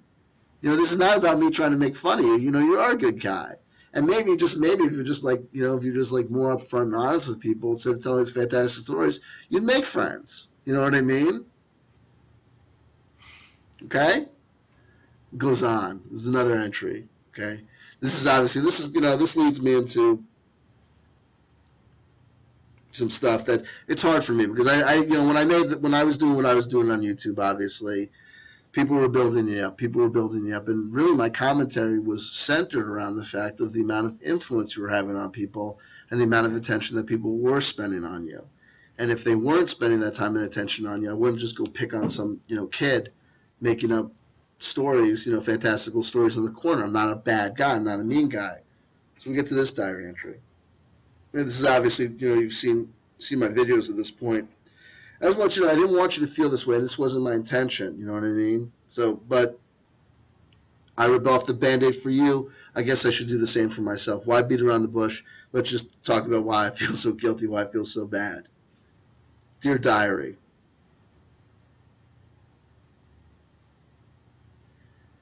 I guess C.W.Chanter doesn't like me after all. He keeps on being mean to me on the internet. He says that I'm lying and that my stories make no sense. He says there's no such thing as giants. Okay? He says that it doesn't make sense and that Putin is a tough guy and I'm not a tough guy and Putin wouldn't hang out with me because I'm not a tough guy. That I'm not a tough guy and that him and Putin are like tough guys and they would hang out with each other and be friends, but they wouldn't invite me. Okay?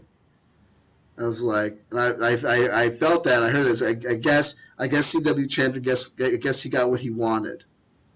I read that.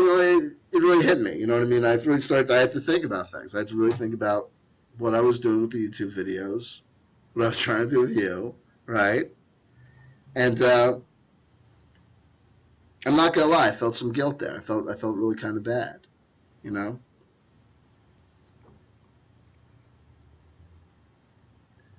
Hey Shane.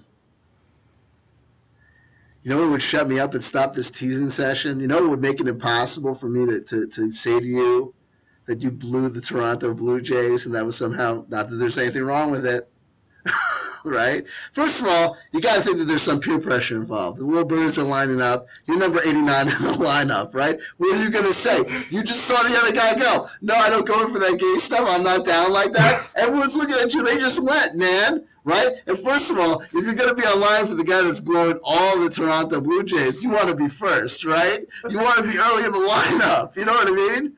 I mean, it's one thing to know that you had sex with someone when you have sex with someone, you're having sex with everyone that they had sex with, but to know that they had sex with the entire population of your species, of your kind in Toronto, that's got to be some pressure.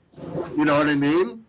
What about the guys that couldn't say no? They're trying to stay true to their lady folk. They're trying to stay true to their friends and their family. They're trying to deal with their sex addiction. And then here comes Shane with a special fucking whistle. You know what I mean? And yet you feel no guilt whatsoever for anything you did while involved with the Illuminati. You know what? Intermission time. Let's. I'm gonna try a different approach. This is the 1-2. I'm gonna flip the script on you. You ready? You still cool? You still down? Is there anything that you feel you need or want to say at this point in the proceedings? No. Nothing? No, I'm good. You're good? Okay. People are going to love this interview. You know what I think that they're really going to get a lot out of this interview about? You know what I think they're really going to enjoy? First of all, I want to say fuck you to anyone who's going to say that I'm dominating the conversation.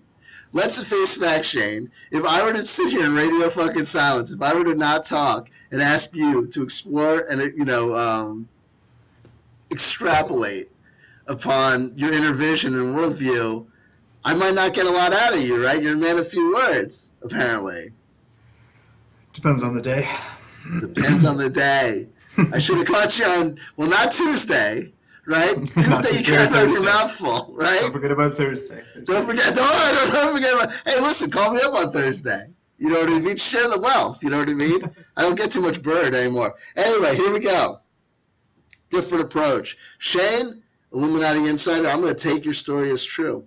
I'm totally flipping the script on you. We're totally changing tracks. It's a totally different C.W.Chanter you're dealing with here. Shane, I accept everything you say about what you experienced as true. It's my understanding that you're not trained in the ways of magic, making things happen in accordance with one's will, right? You're not necessarily au fait and familiar with John Dee, Enochian magic, Anton LaVey, Aleister Crowley, Thelema. You're not necessarily familiar with that stuff. You just have some capabilities, some understandings, and some natural ways of doing what you got to do. Yes. Okay. I'm not so fortunate and so lucky. Everything I know about magic and things like that, I had to learn. I had to read them. So what I thought we might do at this point, like I said, this is a 180. This is a totally different direction. We're changing tracks entirely. I want to talk to you about a kind of a magic spell. I want to do a magic spell for you, explain how I do magic. I want to get your impressions of it, what I'm doing. You can critique me, you can grade me, see if I'm doing good or if I'm doing poor, if I'm wasting my time or if I'm headed in the right direction. You want to try that? Sure. I don't know that I will be able to affirm or deny anything, but go ahead. I believe in you. I think that you might have something to say about this. I would like it if you did. I think it would be interesting. Okay. There's a trance channeler by the name of Bashar. Are you familiar with the work of Bashar? Yeah. Okay. One of the key teachings that he has, and one of the key teachings that I got a lot out of, is this concept of the permission slip. Basically what it says is that you have things hanging out in the ether, concepts, ideas, memes, theories, dharma, karma, Enochian magic, high magic of Thelema, natural magic, druidy, whatever shamanism, whatever it is, that all these things are out there, tarot cards, they're permission slips. And so to do what you want to do or what you can do naturally, sometimes you need a permission slip, a technique, a training, something that you could say, I'm doing this thing. And then that makes what you need to have happen. So I'm going to show you a magic trick.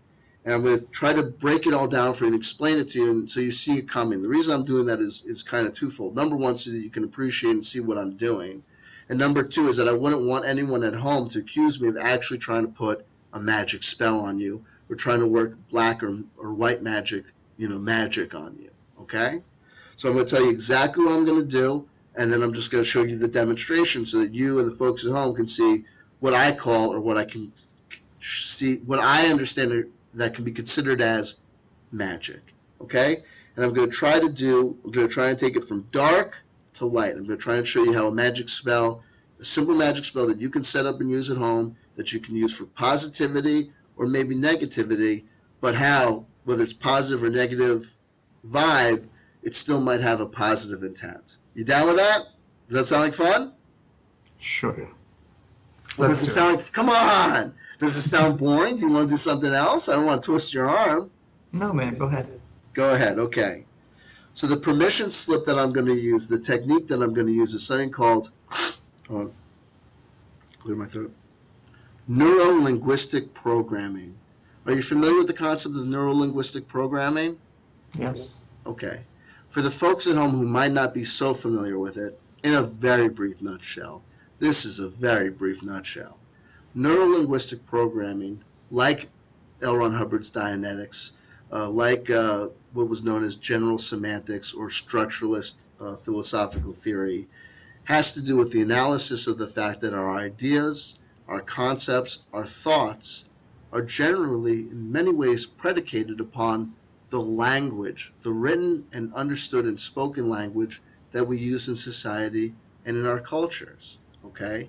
And so when we say things like, I can't get a new job, what we're saying with our language is, you're saying a definitional rule about reality. And neuro-linguistic programming says, hey, hold on, the problem is, change your words, change the thought, change the idea and concept, change the thought and idea and concept, change your worldview, change your reality. So don't say, I can't get a new job. Say, I haven't got a new job yet. Or better yet, I will get a new job. Or better yet, if you want to go full Monty with it, I already have a new job. I have a new job. It's the next job that I'm going to take, and I'm just on a day off here, right? Neuro-linguistic programming. In Dianetics and Scientology, in neuro-linguistic programming itself, in hypnotherapy, and general semantics done by Lord, I believe his name was Corbestein. Fascinating stuff. So I'm going to use neuro-linguistic programming as going to be my tool and my technique. Now, I'm not trying to say that neuro-linguistic programming is always true. I'm saying it's the permission slip that I'm using now for this spell. And the purpose of any spell is to make changes in reality in accordance with one's will. And what I will is to communicate to you something about magic and something about neuro-linguistic programming. Shane, what's the name of your band? Unraveling. Unraveling. Are you comfortable talking about it? Unraveling? Okay. So I'm going to use unraveling is going to be my linchpin. I'm going to use neuro-linguistic programming and the word unraveling and all the implications of what it can do to try and cast some spells on our friend Shane. I'm going to start off negative. I'm going to start off trying to use what might be considered black magic, okay? And then I'm going to switch it and start going into white magic, okay? And the folks at home and Shane can follow along and see what you think, okay? So I want to ask you about unraveling, okay? Okay? Is it cool if I ask you about, is it an enjoyable experience unraveling? Yeah. But it can be frightening, right, unraveling? Yeah. You put all your dreams and your emotions into a thing, you know, you work at it and you know that it could be a success. You could go somewhere where you could achieve some goals. You could communicate things, right?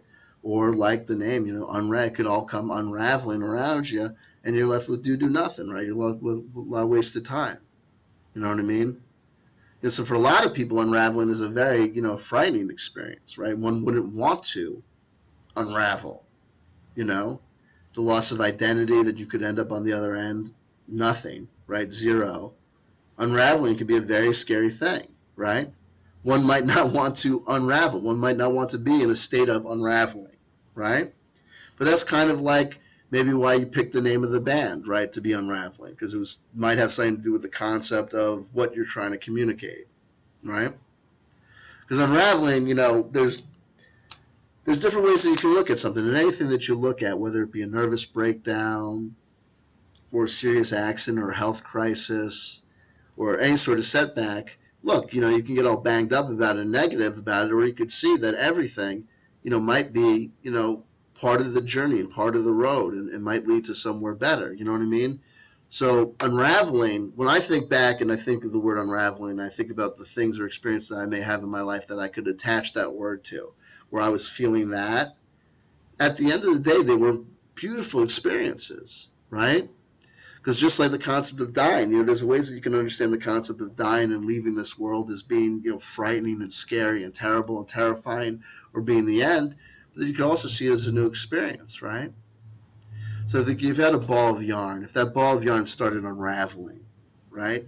Eventually, the only way that you could really say that it was done unraveling was when it was gone. It was no longer a ball of yarn. It had lost its identity, right? But then in a real way, it's kind of free. Number one, it can't get any worse. It's already gone. And there's nothing so wrong with being ephemeral, right? There's nothing so wrong with going off, leaving this path behind and unraveling all this stuff around us, working through it. It can be a cathartic process, a purifying process, unraveling, and you can get somewhere with it, right?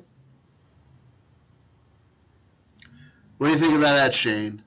What do you think about neuro-linguistic programming, unraveling, and going from dark to light magic with it? You like it? I do. How do I rate compared to the other Illuminati insiders when it comes to the manipulation of words and magic? How do I rate compared to the Illuminati super hunks that have preceded me? I'm dying to know. Pretty well, actually. You heard it here first. You know what? Shane the Ruiner, verified. Come on. If you say that I got what's going on, hey, you're good with me. No. But you see what I'm doing there? You see what I'm saying to you? I like that. So you do things like that too, but you just might not have studied the words. You just kind of grok it, understand, kind of go with flows, people with emotions, and you try and do the same thing, right? Yeah. Basically. Okay. That's good. You heard it here first. If you take anything away from this video, I think the most important revelation is this. Right? Shane, verified Illuminati insider. Right? Toe-to-toe with the gods.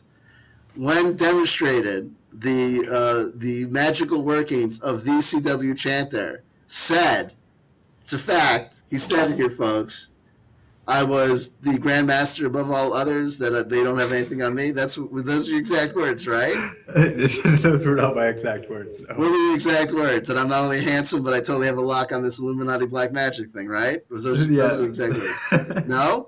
What were your exact words? I can't remember, but I want to hear them again. Exact words, and people can rewind on this video. He's got to do the exact words. If he can't do the exact words exactly, right? Pretty well, actually. Pretty well, actually. Which is typical of Shane. Here's Shane getting married. I love you with most of my heart. You know what I mean? I'm totally committed to this relationship with everything that I can muster at this moment. Do you know what I mean? You should be a politician is what you should be, is really what's going on here. Or maybe you are.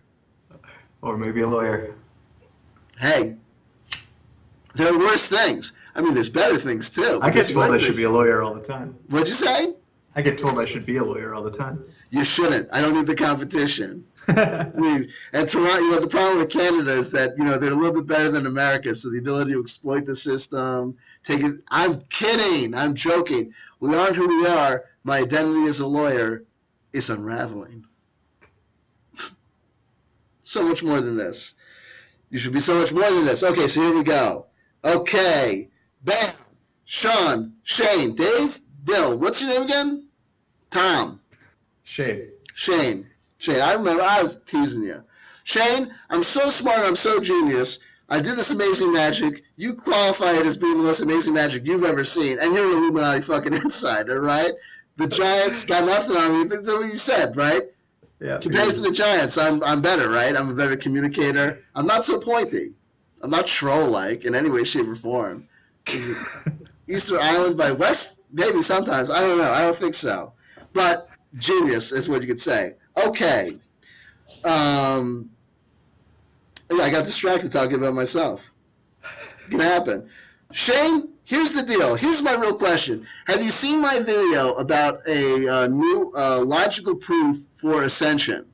No, I haven't seen that one. God damn it, why didn't you see that? Why aren't you watching all my videos? What do you think? I have better things to do than watch my videos? I find that hard to That's believe. the only What one have I you been haven't doing in seen. the meantime? I What? think Excuse me? it's the only one I haven't seen, so it's The only one you haven't seen.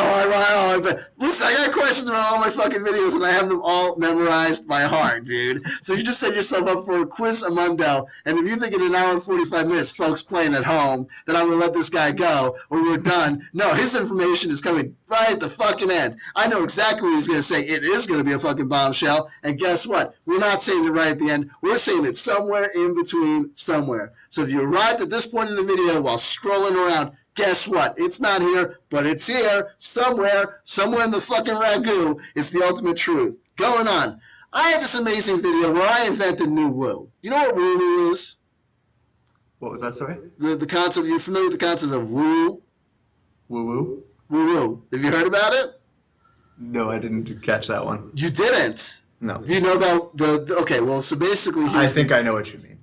You know, it's basically, it's a new age thought, philosophical, metaphysical idea that sounds like science, right? It sounds like they're talking about quantum physics, but really what they're talking about is giving, Jay-Z Knight, a hand ski behind the bleachers or whatever. It's one of these things. You know what I'm talking about? Yeah. Woo-woo. I invented new woo-woo. And no one has paid any attention. And it was like landmark woo-woo. I got to tell you, I'm not saying that it's true. I'm not saying that it's real. I'm saying it was a thought exercise. I'm saying my heart was in the right place. Really what it was designed to do was basically say that you can look at mass die-off of the animal and bird population and bee population and not get so banged up about it, because if you look at it in this one particular way, it might be proof of ascension.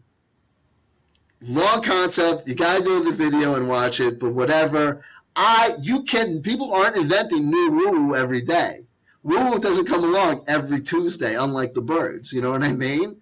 Woo-woo happens once in a great while. I invented new woo-woo, and no one pays attention to my woo-woo, and that's problematic for me, because it's fucking genius. It was good shit. I'm telling you, Shane. And here's the deal.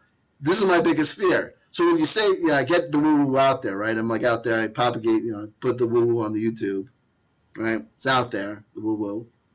And I say, okay, when are people going to come by and watch my woo-woo? When are they going to, they're going to watch the woo-woo, and then they got to take the woo-woo to other places and replicate the woo-woo. They got to tell other people about the woo-woo so people know about the woo-woo, and the woo-woo grows. That's what is supposed to happen. Nothing has happened. Hinduism today has not called me, okay? The major gurus of India, my phone does not ring with their numbers. There are no Skype calls. There are no emails. I've got no IMs. There are no Instagram posts about the woo-woo. That's problematic for me, Shane.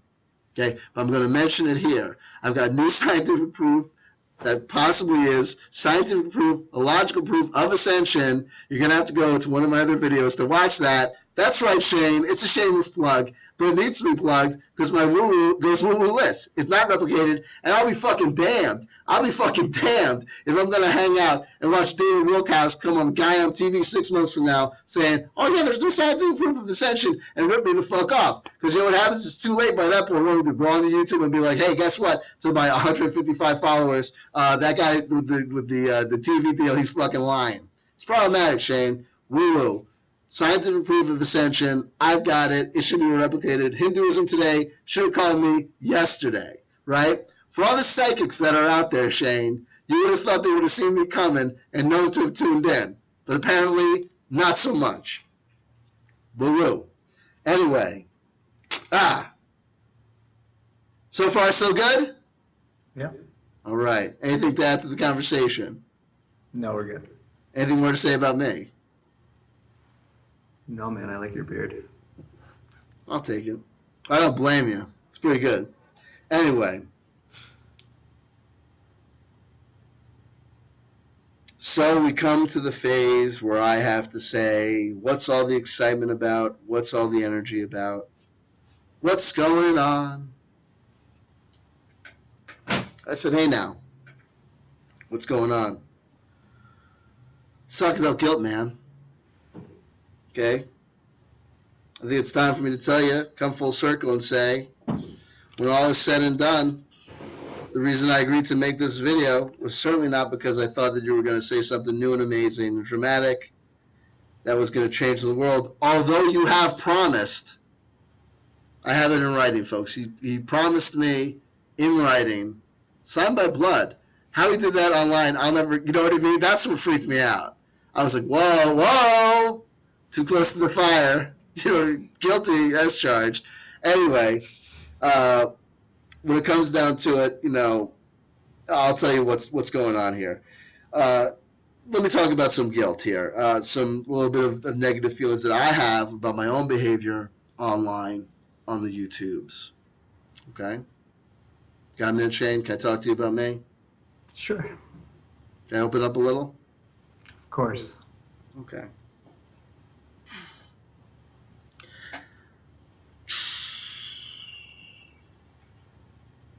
You know, there's certain things that happen in your life that the playbook that you go to figure out how to deal with it, you know, maybe it's something from high school you learned in high school, sometimes it's something you learned in college, or maybe in your adult life on the workforce if you didn't go to school, whatever. Everyone's got their own life to live. But there's some stuff that just brings you right back fundamentally to space, hard space, and, you know, I remember, you know, thinking at a point when I got to the YouTube videos or watching Project Avalon turn on you and, like, come at you relentlessly with no grease and just gonna hold you down and do you, right? All that crew up on you constantly, in your face if you're lucky, right? And I started to think back and I started to feel like, what would I feel like if my mom, right, were to know and understand that I participated in this, like, for want of a better word, intellectual or psychological gangbang, right? And my mom had simple advice to me all the time. She was, you know, look, I'm not the first of my generation, my family to go to college, but still, she always knew those old school ethics: stay in school, don't hang out with the guys out in the streets, you know, don't flunk out of school, pay attention, you know. But I didn't want to do any of that stuff. You know, I'm one of these guys. Maybe you can relate to this feeling, maybe you can't.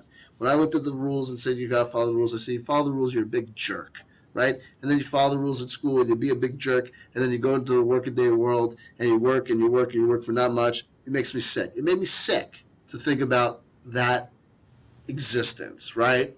Like, ooh, look at me, so unique. Teenage Ben's, you know, C.W.Chanter being all, I don't want to pay attention to the rules, I don't want to go to work, it sickens me, right? My mom would, you know, she just turned to me, she said, like, what's the matter with you, right? What's the matter with you? What do you, you know, what are you doing? What do you think you're doing with all this bullshit, you know? She was a simple woman. Then, you know, at the end when she'd come at you, after she came at you, she'd always, you know, say, why you look so sad, you know? And when she came at you hard, but then afterwards, when you were crying, she'd say, why you look so sad? And she'd pick you up and she'd look around, she'd try to help me understand that for all the things in the world, you know, the school and the work and all that bullshit, it wasn't so bad. It was a nice place. You know what I mean? And maybe I should take the cotton out of my ears, right? Stuff it in my mouth, shut up my face for a minute, you know, and listen to the world around me. Now, I remember what my mom used to say. I remember it all the time. My mom was a great woman. She played the accordion. It was incredible. I mean, it was just, you know, it was good stuff, you know. But, you know, I didn't want to listen to any of that stuff. You know, my eyes were on the prize. I was going to, you know, I was going to be a big star. I'm going to go out. Maybe I'm going to do my own TV show, movies. I got so many things to say. I'm going to have the new car, the babes, and everything's going to be so exciting, right? But, of course, I was only going to be myself. I was never going to forget who I was. You know, don't forget the struggle. Don't forget the streets, right? Don't forget mama, right? And if no matter what happens, if I get a hit song in Italy and all the fans applaud and clap their hands, no matter what, it make me feel so good. But I'd still say, you know what? I remember everything my mom said. Okay? So here's the deal. Basically, what's going on and what's happened so far, we're going to get a little serious for a minute. A little serious. is blah, blah, blah. Shane, I gotta tell you, basically my whole concept and my whole problem with what you were doing with the blog was, and I know that you feel as though that you have no moral culpability for this because you didn't do anything to promote the blog or to say it out there. But basically what I was saying was like it goes down to what I said in the first part of the video, which is this bandwidth argument that people were spending an awful lot of time talking about Shane, the Ruiner, and the Ruiner blog, where I felt that the time and effort should probably be spent in other things, researching other subjects, and that this was a whole big problem, right? But the problem wasn't just with you, it was with the whole system, but it kind of came out like it was just about you, right? So then what happens is I see that Project Avalon is kind of turned on you, and everything is going, kind of south. And also at the same time that I'm doing that, I'm realizing that people are talking to me and commenting on my YouTube videos, and they're basically casting me as having some sort of dramatic role in bringing you down, right? And all of a sudden I felt for a minute like, yeah, woohoo!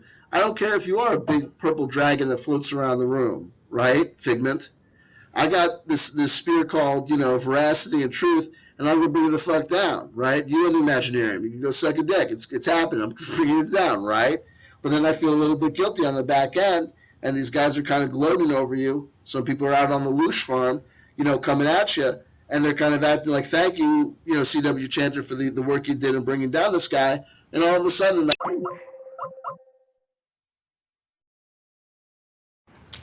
Right in the middle of your epic I rant. know, oh my god, and it was just the good part too. So I got two audios. So see if you can turn on your camera, because I think I got two audio streams. I got one local, one webcam, but I don't have your webcam. My camera's on my end. Right. Oh, why it's doing that? Let's see.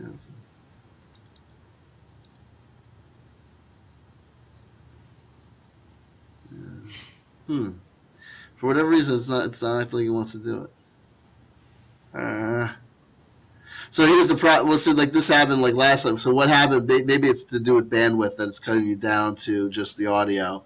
So I reviewed the previous video, and it's me. We can hear you, but we can't see you until the very end. So it's like you show up dramatically for the good part. You fucking magician. Right when I start saying good things about you, it's right when you pop into view. It's fucking surreal. Anyway, this will be part 2. We'll just we'll put them up as 2 different clips, or we'll do it as one clip. We'll just join them together. They'll probably go up as 2 separate clips because the last one was an hour and a half long. I think part 1 and part 2 might work better.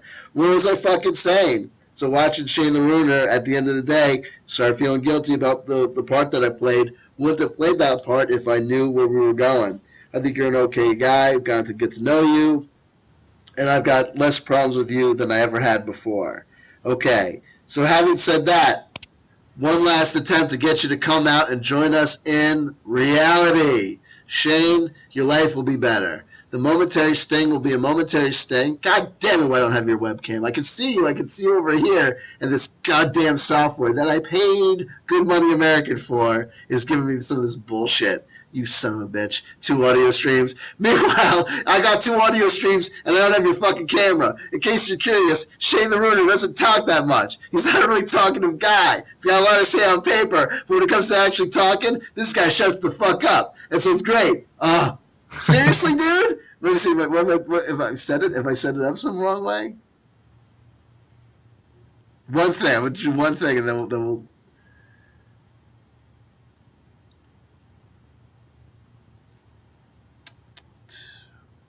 I'm not fucking around with this. What am I doing? What am I kidding me? It says I got you. It says I got 2 audio streams.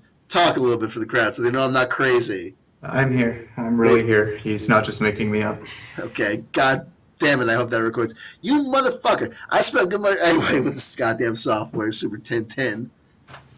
That watch it not work ever again in the future, whatever, douchebag software. Come on now. Why not gonna give me this guy's webcam? That was the whole point of this shit. Okay, so here we go. It's a good thing I went through all this trouble to get the recording software so that we could talk to you. And I know it's going to happen. I know it's just going to shoot on, like in the last 5 seconds again, probably. Whatever. There's nothing like you're not blocking anything or... No, man, no. I wouldn't even know how to do that. Damn it, you fuckers. Anyway. Okay, so Yada, yada, yada. Feel really guilty. Last attempt to get you to come out of the closet, to come out into the truth and the reality, to admit that it's all a lie. Hey, Shane, this is the round we like to call Cash and Prizes. Cash and prizes. We're bargaining. We're tempting Jesus in the forest. Jesus, Shane is a little bit like Jesus Christ, right?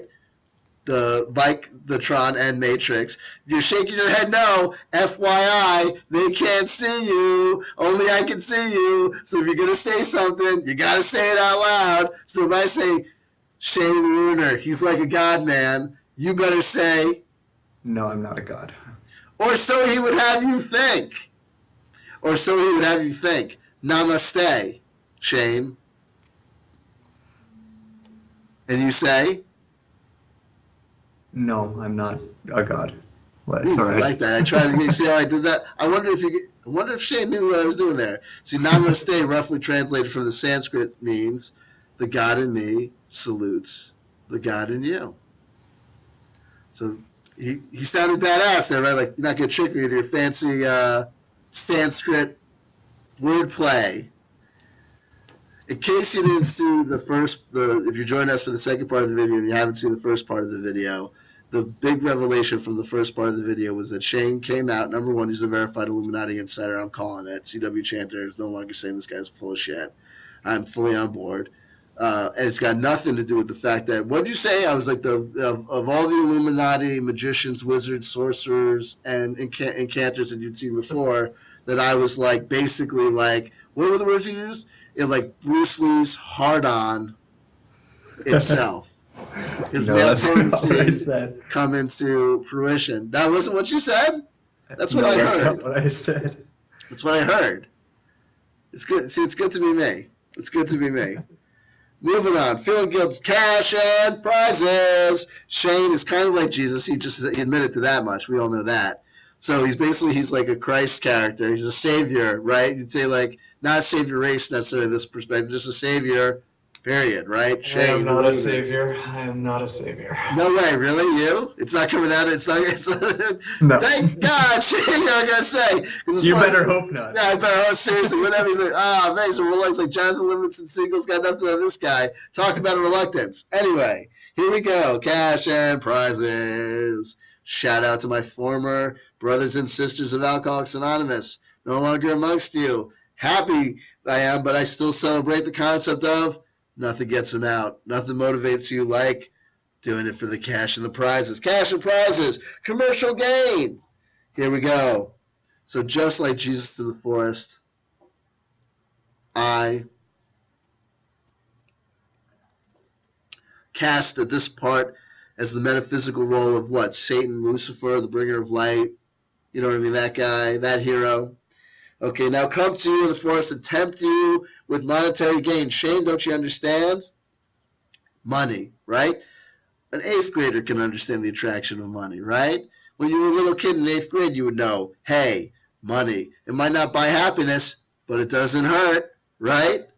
What would your mama say to you? Stay in school. Don't forget in school, Giuseppe. Why? She wants you to stay in school. Don't go on the streets and play the pool with the kids all day. Why? Why stay in school? So you can learn to be a good little boy. Pay attention. Get a good job, right? You follow the rules. Go to work. You get a good job, okay? And then, the world opens up in your favor, okay? So here's the concept. Here's the idea. You can use this as a sales pitch to major motion picture media and Hollywood and Big Toronto. You can reach out to the Canadian Film Board and say, hey, remember those wacky films you made in the 70s? Let's do that again, except with me, as Shane the Ruiner. You know what I mean? We get the color stock out. It'll be good. You'll subsidize me like Bryan Adams. It'll be fantastic. It'll be great. So here we go. I don't know exactly where we're going to go with it. I don't know if it's a movie idea. I don't know if it's a web comic, an interactive novel, a manga, some sort of anime.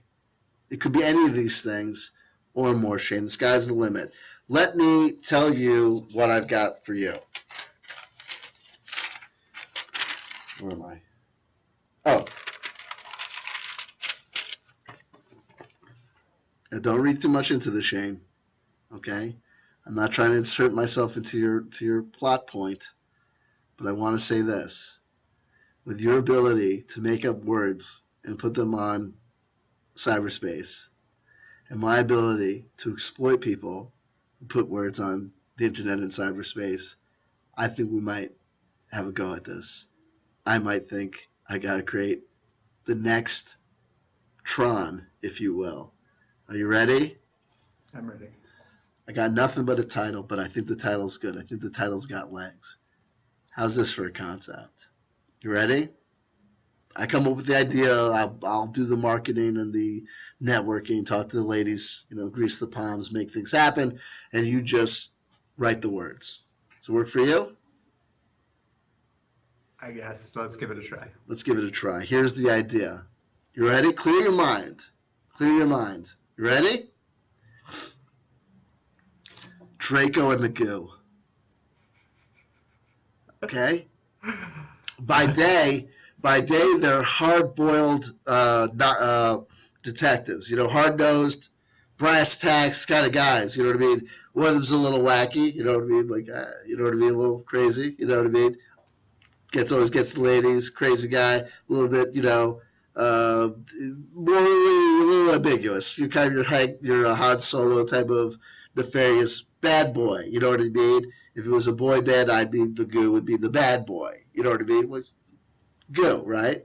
Whereas Draco, he's more of your like down to earth, let's get the job done, let's do what we got to do for humanity type of guy, rule follower, not necessarily in a bad way, more on. So the misadventures ensue. You can see it out there, like Goo's constantly getting laid, he's all over the place, he's having sex with this like robot, and then he's like over here, making love to this beautiful woman. I'll move the plot point along, and in the meantime, Draco's like he's distracting the people over here with the sex antics, Goo.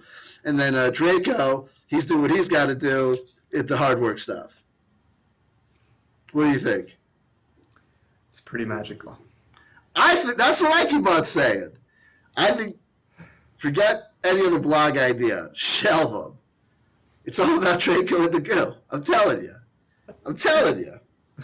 It's got legs. Not since my woo-woo have I been so confident in a concept, idea, or thought. God damn it, where's your fucking webcam? I'm going to kill you, Super Tintin. How dare you lie to me? You know what? I see you. And you're supposed to be capturing the data. How are you not capturing this data? That's what you're supposed to do. What's this one? It's a real shame that they're not going to see my face through all of this, too. Yeah, you hate that, right? I know you do. Are you doing something crazy? How can you do it? You don't know how you do it. Let's see if I do this. God damn it. Won't let me do that, you assholes. So help me Jesus, if the audio falls out, I'll really kill myself, because then they're going to be like, he's made it up. He pulled a, what was that guy? Clint Eastwood. Anyway, where are we? Da-da-da-da-da-da. Draco and the Goo. Funniness ensues. Acceptance and hope.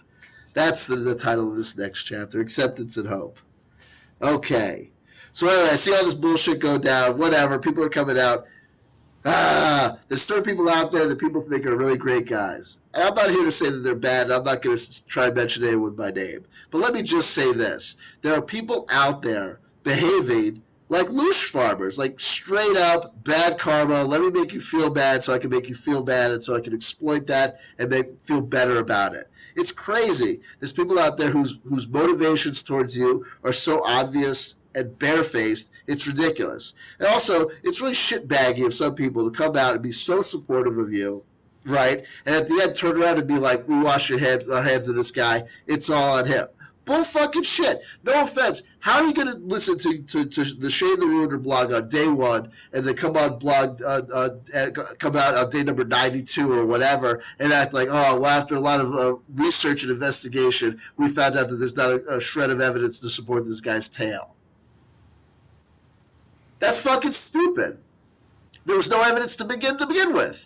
If he was telling you that he was going to produce some evidence, that'd be one thing. But if the kid is just coming out here and saying, here's the fucking blog, this is my statement, this is what I stand behind, and he's saying in the blog, take this as fact or take this as fiction, who the fuck are you then to turn to him at the end of the day and say, oh, yeah, oh, wow, it turns out I think the guy's bullshitting them. It's fucking bullshit, especially considering that a lot of the people that are doing it are fucking elders to me, and I'm older than this character. It's fucking wrong. And it's especially wrong when you fucking put me in this fucking position of being now, all of a sudden I gotta feel like I played a part in this undoing of this guy who I now like. So I gotta tell you something. My attitude about the Shade the Rooters, I think he's a good guy. He came on here. Forget it, folks. Who people have seen my other videos, the kid came onto this fucking site with me to talk, right? I'm recording it.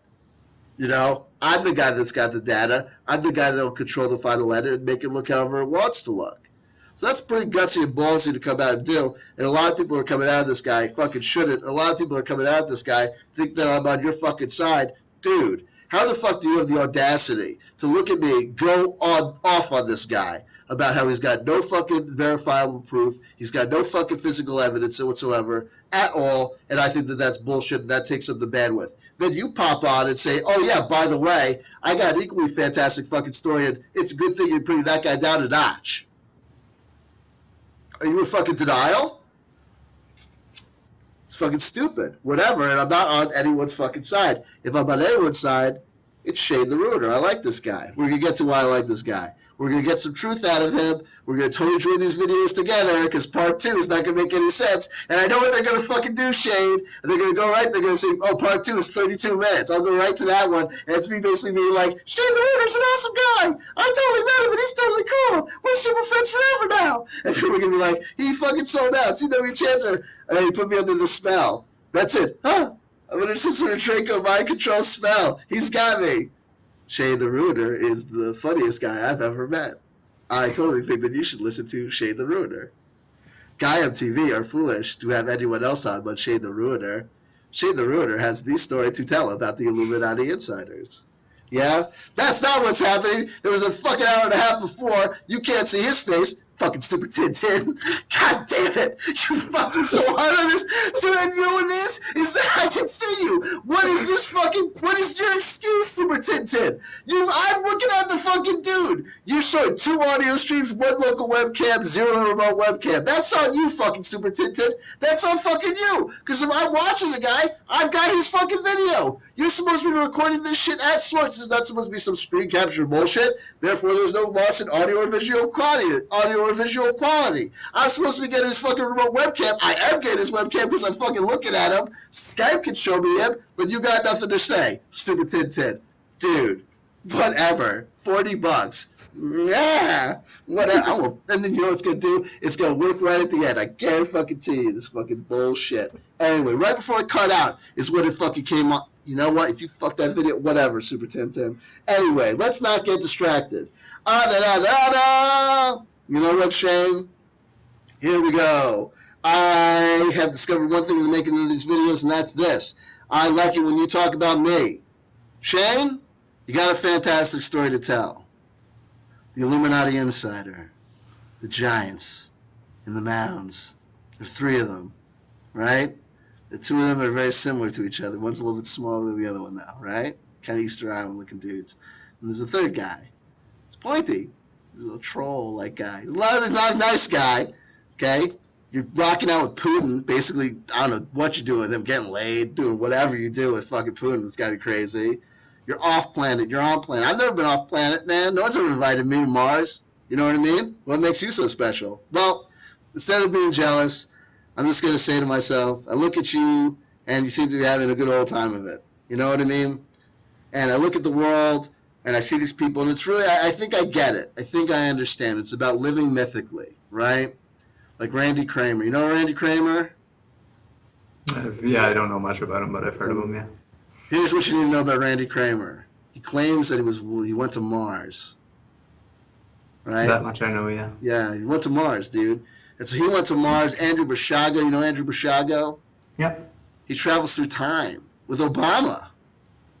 He met Lincoln, President Lincoln. This guy does all sorts of shit for a guy who probably never got laid in high school. Andrew Basiago's got all this like amazing life. You know what I mean? Donald Marshall's everybody, right? He wrote every single song ever. Metallica, Eminem, the Power Rangers, right? All as a fucking clone. Well, I guess it's easy to get shit done when you're all over the place, right? I like that guy. He's okay. He's about as interesting as you. And I believe the story about as much. I don't know how to believe these stories except to say that y'all are living mythically. You're taking the inside stories and you're looking at the world around you and you're saying, why do I need permission from the world to live and be who I truly am? To not be this guy in a job, working 9 to 5, doing whatever, but I'm rather this other. This is my inside truth outside. Okay, maybe I'm not good at emotional honesty. Maybe I'm not good at self-investigation, Shane. But I don't know what my story is. But I like the way you tell stories, Shane. Could you do me a favor? Shane, can you do me a favor? Sure. Okay, number one, make the Super Tintin record you. Appear as a remote webcam now. That I'm not going to do. Damn it. Because you can't? Or because you won't? We got to leave some mystery. Well, you show them at the end of that little video for a little snippet. They're gonna fucking see you at some point, but okay. So here you go. I'll give you a picture you can put up with the video. Just superimpose it over the side. You know what? It might fucking come to that. It's gonna be ridiculous. It might fucking come to that. Okay, whatever, dude. I tried, guys. I put my face on video for you. It's. Oh, you're there for about 45 seconds towards the end. They're gonna fucking see you. They're gonna get you. Don't worry. But Shane, if you can't do that for me, if you can't make the remote webcam work, you motherfucker, Super Tintin, you son of a bitch. I hope that everybody who's thinking about investing in Super Tintin realize. First of all, I'm going to Google Hangouts from now on. First of all, like I'm going to edit this shit, right, Shane? Like I'm going to edit this. You know me, and you know my work ethic. You know what I mean? It ain't going to get edited unless I say something that I think is damnable and actionable, which point I'll like chop it up like it's a fucking like scene missing. You know what I mean? Like a min video. Anyway, back to the topic at hand. Shane, tell me my story. In a world full of time travelers and dudes who went to Mars and chicks that are related to Merlin, right? You know what I mean? And beautiful gals that are apparently everything. They're Palladian, Arcturian, Starseed, Draconian, whatevers, and they look good, and everyone watches their videos. In that world, I sit around and I go, oh man, come on, dude. I want to be someone too, okay? And you know me, so you're not live without a net, because you know me, and you know that my healthy sense of self-esteem will buoy me through anything, any trial or tribulation. And don't worry, there's nothing you can say that's going to affect who I really think about myself, what I know my story to be. But why don't you take a guess, Shane? Why don't you take a gander? Why don't you use your super secret empathic skills? Why don't you whip out your mental magic? Why don't you fucking do me, baby? Why don't you tell me what's my story? Who is C.W.Chanter, really? And I'm not asking you for a personality type. I'm not asking you to assess whether I'm an outgoing person with inner resolves or in the past life I was, maybe had some reservations about my mother. None of that bull crap. I want to tell me a story. Tell me my fantastic story in a world where there's Illuminati insiders and all these other great people doing all these amazing things, you know what I mean? And people go and they go, and the aliens come, they say, you're so special and you got a good heart and I know people were mean to you in school or whatever, but we're here to hang out with you now because you're cool. And they go, and they go up into the little starship, and they have all these adventures, and they come back, and they tell people, oh, man, I was on this fantastic space adventure. I went to all these different places, and saw these different things, and there were chicks, and we got high. It was great. I'm sitting out here on planet Earth, man. Shane, let me live a little bit vicariously. Shane, tell me my story. Well, if I don't do that, but I would have to guess. So if I'm going to guess and No, I refuse. No, you're not going to guess. You're going to tell me my story. Dude, I don't know your story. Why would I know your story? That's your story. You better figure it out. You better have something to say. Come on, be brave. All right, well then you're probably, the very first chicken that ever incarnated onto the planet, okay. or was birthed by evolution, the very first chicken. Okay. You're the soul from that who, you incarnated as a chicken over and over and over again, and then you got to graduate to a human body, and now you're here to share the gospel of the chicken with all of YouTube. That's what you got, Shane the Ruiner? That's your story, man. That's my story? Well, young Padawan, I gotta tell you, you know what I mean? You fell for it, but that's okay. You know, learning lessons is how I help you as your teacher, how I will make you a stronger Jedi. This is cool. See, Shane, here's the thing. That's a funny story. That's cool and that's interesting. Obviously, you picked up on my chicken at the wheel. What he's talking about is that for way of backstories that I've got it's a bit of a I played a trick on you folks at home. You know, I played a little trick on Shane's smarter than that, so he didn't fall for it. But I'll tell you, is that it's a joke to say that, you know, in a world full of Martians or guys that go to Mars or time travelers that I have no story. In fact, I do have a story. I have many stories. In a world where people have different powers and different abilities, my one overarching power and ability is like I can have many different abilities. Right, I'm one of those like cheats. Like if you're into Star Trek, I'm like kind of like Q. I'm like a creature from another dimension that can do whatever the fuck he wants, like kind of all powerful. In the Marvel universe, I'm kind of like the Beyonder. I can do whatever the fuck. But one of the things that I can do, one of my incarnations is, okay, I am the chicken at the wheel. I have the magical ability. I can't do it in front of you. Don't ask me to. It's not that sort of ability. But I have the ability to be a chicken who has the supernatural ability to operate any sort of vehicle, anything that can be defined as a vehicle, any sort of mechanical conveyance of one or more people, okay, that moves through space and or time is defined as a vehicle, and I can drive any of those as a chicken. Star Destroyer, cool. As long as I'm the chicken at the wheel, I can make that shit move. Like 66 Mustang or Firebird, whatever. Behind the wheel, if I'm the chicken, I can do it. I can make it happen. You can call upon me if you're in trouble, if you're in a jammed up or fucked up situation. Whether on this level of reality or any level of reality, I am not bullshitting when I say that if your back is up against the wall, metaphysically, and you got nowhere to go on the astral plane, you could call on the chicken at the wheel, and I will come and fucking save your ass. I will. I'll do what I can to help. Even if it's just knowing that you can call upon me, maybe that will help. So there you go. But the chicken at the wheel story was also there for a very important purpose, Shane. It was there to trick you, and you fell for it. You should have listened to your heart. If you had listened to your heart, maybe you would have known that that wasn't just the only story I've got. Shane, at this point, I had an idea. You want to know what the idea was? Yes. Okay, the idea was that I was going to shame you by showing you that I was a better storyteller than you. And the way I was going to do it was going to say, Shane, that's a good story, that's nice, but I got one that was better. And I would lay out my better story. I'd be all like, ah! And I'd say, and the people in the YouTube community are going to decide. They're going to, I keep on looking at this fucking thing like like it's going to say remote webcam on, but you're not. Oh, you bastard, Tintin. Anyway, what was I saying? Oh, I would tell the story and I'd say, okay, the YouTube community can take a pick. They can vote in the comments below who had the better story. Yeah, and then you would see that, oh, they all voted for me on my channel. They were all there and said, despite the fact that this dude said 5 lines about the fucking chicken. See, they just think the other thing about Shane is that if he had written the story out, and we might have to have him do it, if he wrote out his story, it would be better because Shane is not a talker, and I know that.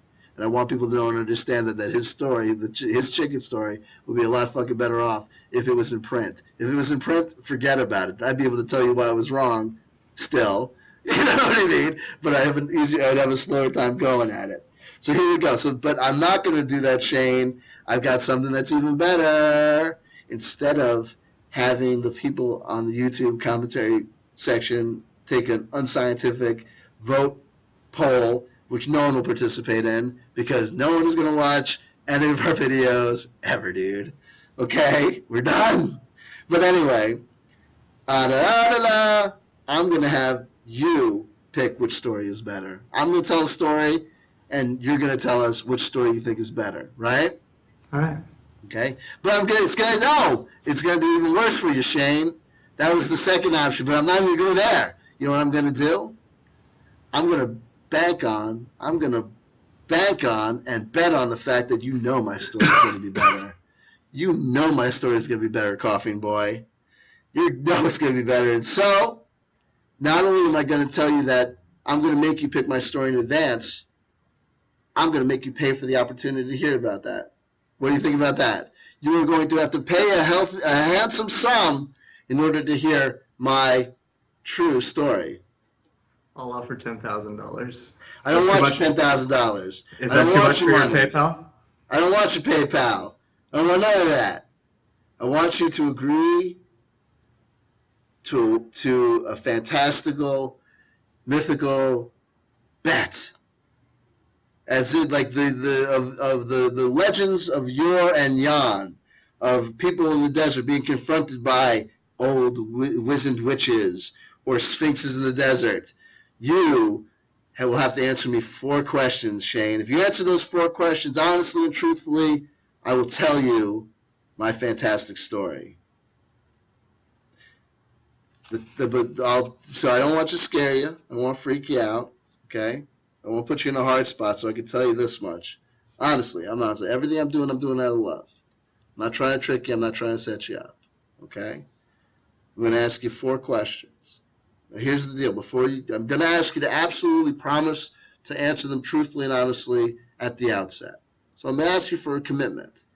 And in asking you for that commitment, I hope people know and understand at home that what I'm really saying is this, is that I do believe that you can give your word.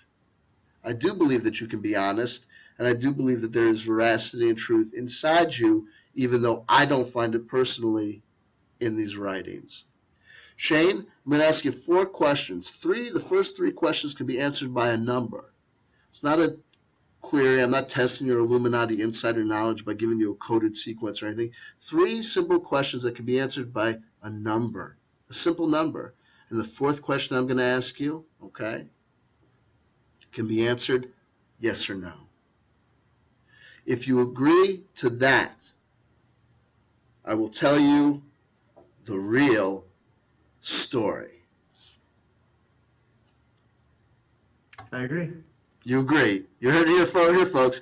It'd be so good if you could see this guy's face. It'd be so beautiful. It'd be good television. Fuck internet. It would be good television, but you can't see shit. You fucking Tintin, you bastards. We should have gone Google Live. Why were we scared to go Google Live? Because it would be fucking live and people would tune in? I'm not editing this shit, and you know I'm not editing this shit. It's going on exactly as it happened. If anything, you know what Ed's going to have is I'm going to take this fucking chunklet, I'm going to stick it on the other one to really fuck people up so they have a 5-hour video to watch. But whatever. Tintin. Super Tintin. It's not even just called Tintin. The software is called Super Tintin. Watch them hit us with like a claim, like a false advertising claim or a trademark claim, because I keep on mentioning the word Super Tintin. I guarantee you they'll do that. So you agree? Yep, my face Okay. hurts from all the smiling, but I'm good. Do you want to hear the story first, or do you want to answer the questions first? Your choice.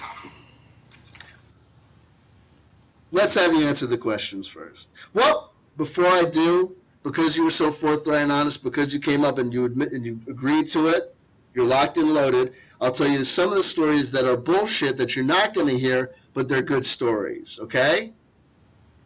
The first one was Shane in a former life, talk about the Lizard King. In a former life, Shane, I was Jim Morrison's cock. All right. Why don't you ask me what that was like? What was that like? In the beginning, it was full of promise. We really got to know each other. I felt like I had a real partner in crime. He would listen to me, but not in a bad way, right? And then we entered into this complicated phase where it was light, and then it was dark. And then oftentimes it was light and dark and light and dark and light and dark and light and dark and light and dark and light and dark and light and dark and light and dark and light and dark, and then he fucking died. And then I came back as me, so it was okay. That's a bullshit story. It's funny and it's fun. I wish you could see. I'm not. He's smiling. Don't think that I'm. That's the other thing. People are going to misconstrue. They're going to say, and he was beating him up in a corner. And what could Shane do? He was just in shocked silence. This guy was being obscene. Jim Morrison's cock. You could say penis or dick. Why do you got to go with the C word? That's kind of out there. Anyway, here's another bullshit story that people may believe, whether or not we choose to let them think that it's true or not. You know, the fact of the matter is, let me tell you the truth, people. Let me tell you what's really going on between me and Shane.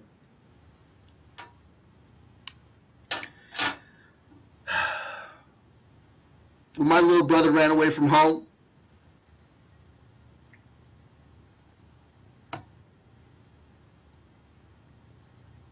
First year, second year, you're holding out hopes, you know what I mean? And I always told him, I don't care if you're gay. I don't care if you're gay. I love you, and I accept you for who you are. Dad was a piece of work. Mom was never around. And one day, there was just a note. My little brother used to be. But I found him. And I tried to reach out to him. And he said he wasn't interested in the past. Tried to visit him. He says he wasn't interested in visiting the past. And so I waited and waited and waited and waited for any opportunity to reach out to my little gay brother and say, I don't care who you choose to love. There's nothing wrong with it. I really don't. All I care is that you're happy. And all I need you to say and tell me is that you're happy. But he wouldn't return my phone calls. My IMs went unanswered. My SMSs went unretrieved. My emails, Dropbox. You know what I mean? Or fucking spam folder. I know it. Fucking spam folder. But then I saw him on the internet, telling all sorts of crazy lies and bullshit. And I said, here's my opportunity. Here's my opportunity to reach out to him and start talking to him again. For realsies. I don't care. I don't care who knows it, Shane. Me and Shane are biological brothers. He doesn't want to return my fucking phone calls, but he is willing to talk to me in this context of him being the fucking ruiner and me being C.W.Chanter. And I know him enough to know that that's what it took. So you know what I did? I fucking planned it out all from the beginning. I worked on Project Avalon, waited for him to show the fuck up, and then guess what? I waited for him to write his blog, and then I read the fucking blog. And then I thought of the videos, and I said, if I come all out, like it's the first fucking video of Shane the Ruiner's a fucking lying douchebag asshole liar, there's going to be no hope at all. And I knew if I came in and said, see this guy, Shane the Ruiner, he's telling absolutely the truth, he's totally on the level, blah, blah, blah, blah, blah, that wouldn't work either, because everyone was fucking saying that. So I had to find a new way to introduce myself to the conversation. But now we're back, and we're talking. Isn't that a beautiful story? You don't know that it's not true. You can even assume that it's not true. But guess what?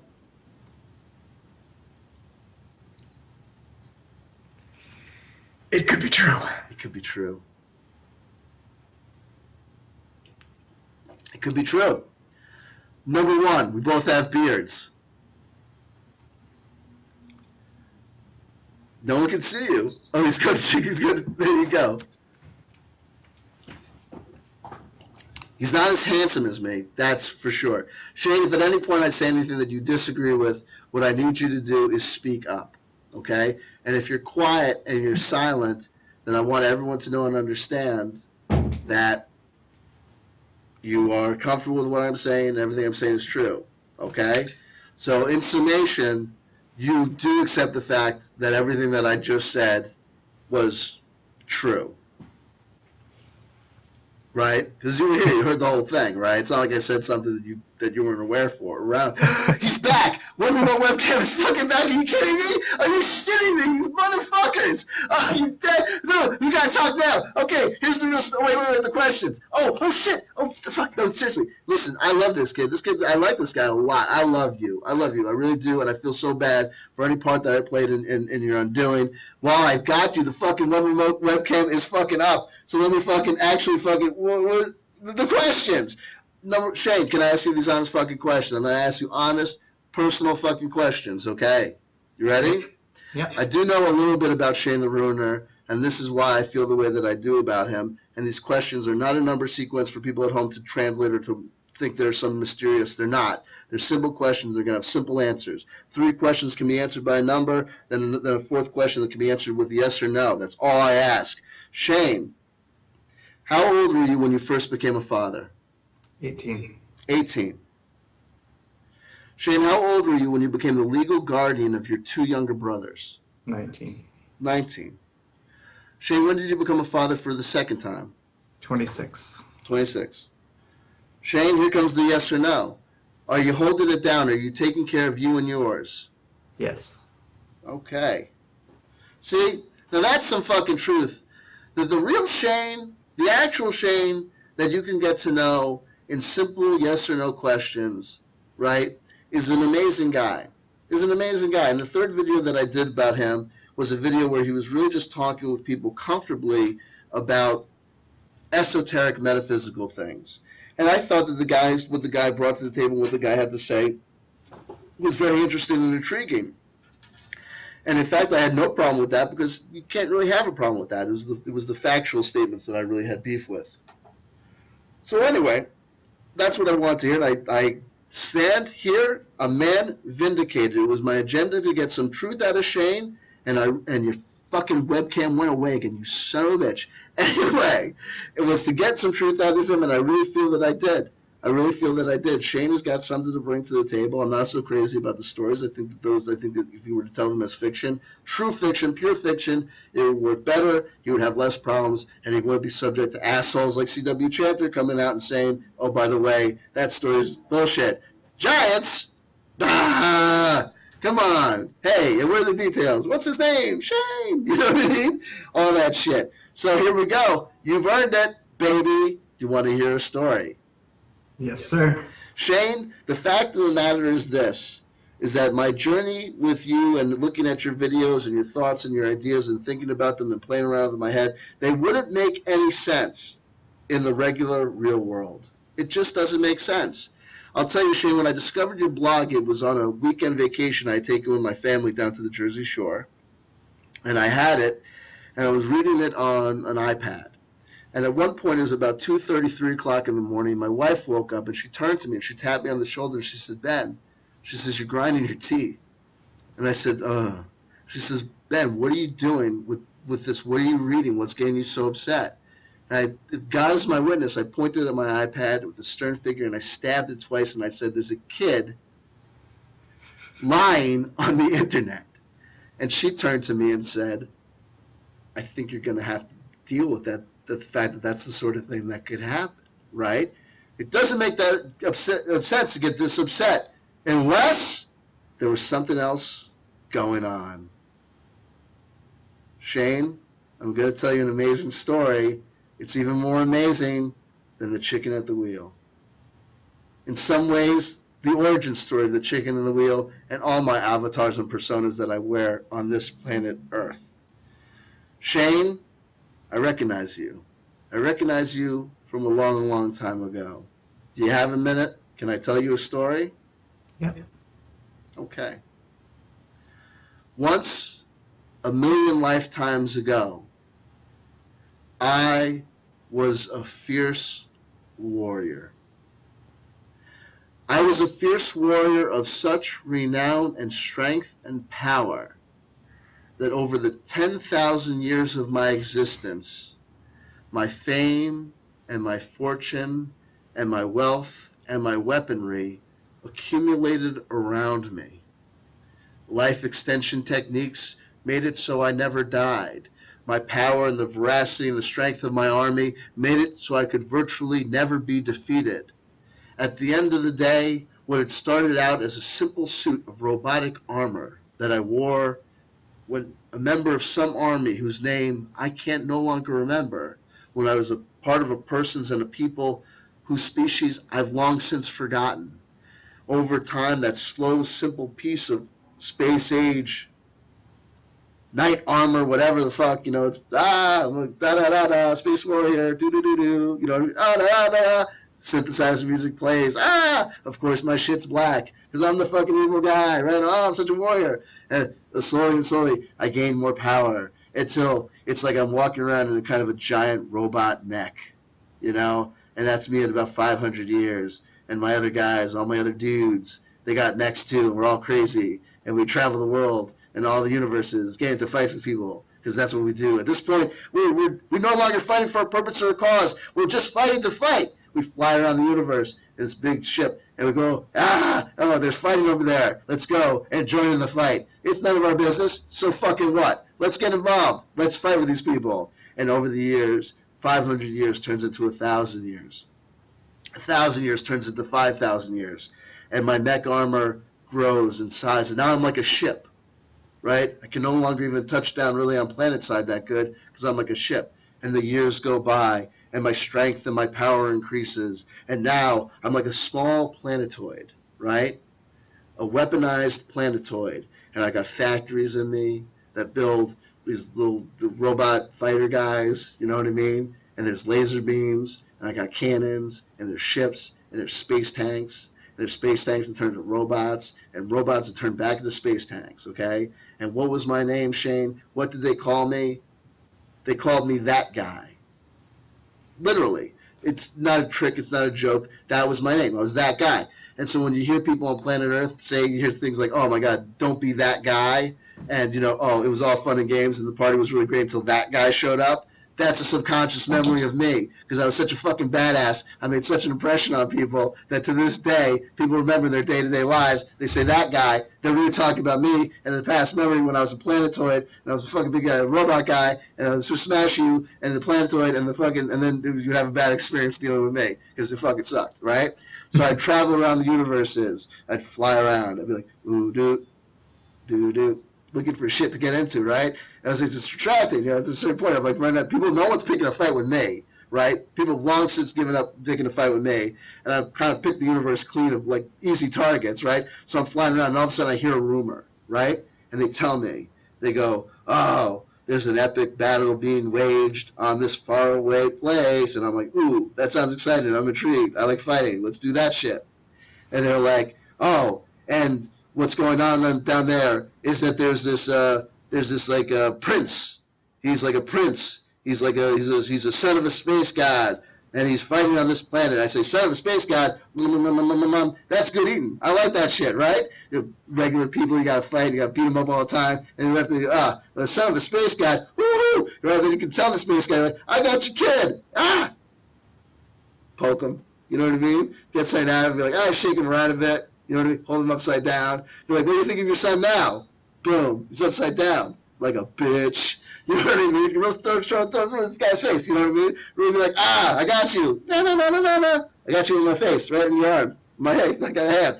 My planetoid, I can grow arms too. You know what I mean? I got like, all sorts of abilities, and I can materialize on planet side as a hologram, but like it hits you.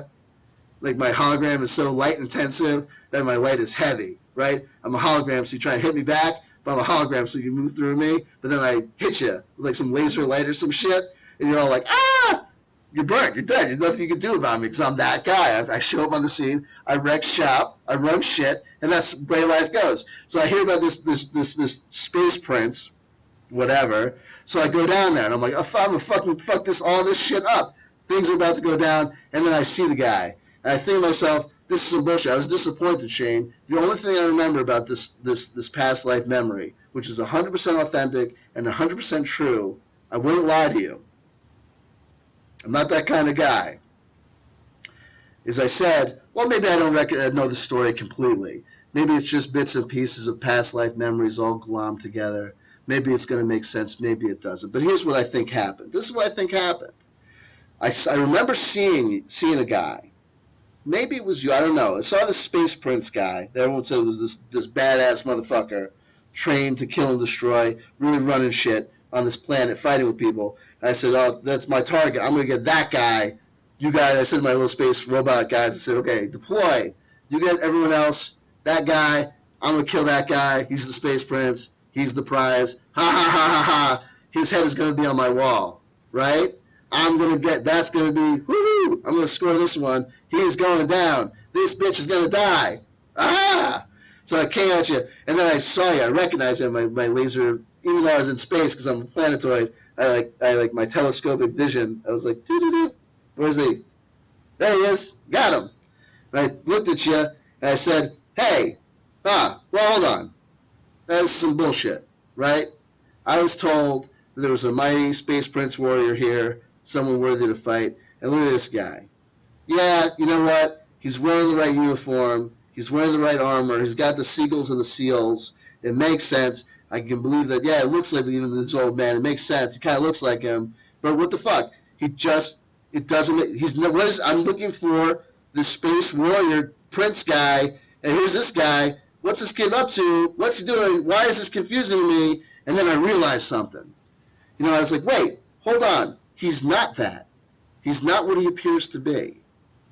And what gave it away what gave it away, really gave it away, it wasn't that he was wearing the armor wrong. It wasn't that he didn't know how to use the equipment. It was the guys that he was fighting with. I looked around at the army massed around him and realized that he wasn't fighting. He wasn't leading some sort of, draconian Anunnaki army of darkness into the fray of battle. He was fighting with normal people. He was folks. These were obviously citizens of this planet, wherever it may be. I can't remember the name. There's normal Joes and Schmoes, bad weapons, no equipment, and he's fighting with them. It's a fucking losing battle. And this guy should know it's a losing battle. What is he doing? Why is he fighting a losing battle amongst the common people? This doesn't make sense. And in that moment, all of a sudden, I said to myself, I traveled around the universe for 10,000 years, getting into fights with everybody, right? Picking fights, being mean to people, beating people up, right? I've become so good at it, I'm like a planet onto myself. You know what I mean? I got my robot warriors on the lower levels, and they're the robot, sex robots on the other levels. It's good to be the king, right? You know what I mean? I got all this, but it doesn't mean anything. It's like, it's some bullshit. You know what I mean? Whatever. And in that moment of gnosis, in that moment of recognition, I thought to myself, hey, yeah, that'd be an okay way to do it. You know what I mean? If you didn't fight for evil, if you didn't fight just for anybody, for the powerful people, if you just help people, that'd be cool, right? And in that moment of revelation, I said, okay, maybe I should be a good guy, right? I got it. I saw the little space prince being a good guy, and I said, hey, gee, he's not supposed to be a good guy. His genetics, his upbringing, right? His training, you know what I mean? His equipment. This guy's designed to kill. But here he is helping people. I thought, that's some cool shit. I should do that too. But then, oh no, Shane, you'll never guess what happened. You know what happened next? What's that? Do you want me to tell you what happened next? They can't see. You gotta talk. Do you want to hear what happened next? Yes, tell me what Yes, you do. Okay, of course you do. I'll tell you what happened next, Shane.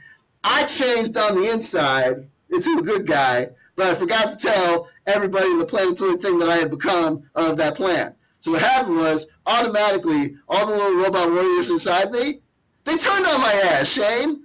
They thought, I trained them, what were their primary instructions? We're going to this planet, we're going to fuck shit up. When you see the good guys, right, kill them. No, I'm a good guy. So they start they start paying attention to their prime directive. They start doing what they're programmed to do. They start turning on me. Shane, they lit my ass on fire.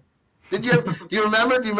Maybe somewhere in a past life you have a memory. If you ever have a memory of anyone at home playing at home, maybe you were this dude. If you have a memory of being a warrior on a planet where everybody was fighting and all shit was fucked up, maybe you were playing World of Warcraft, right?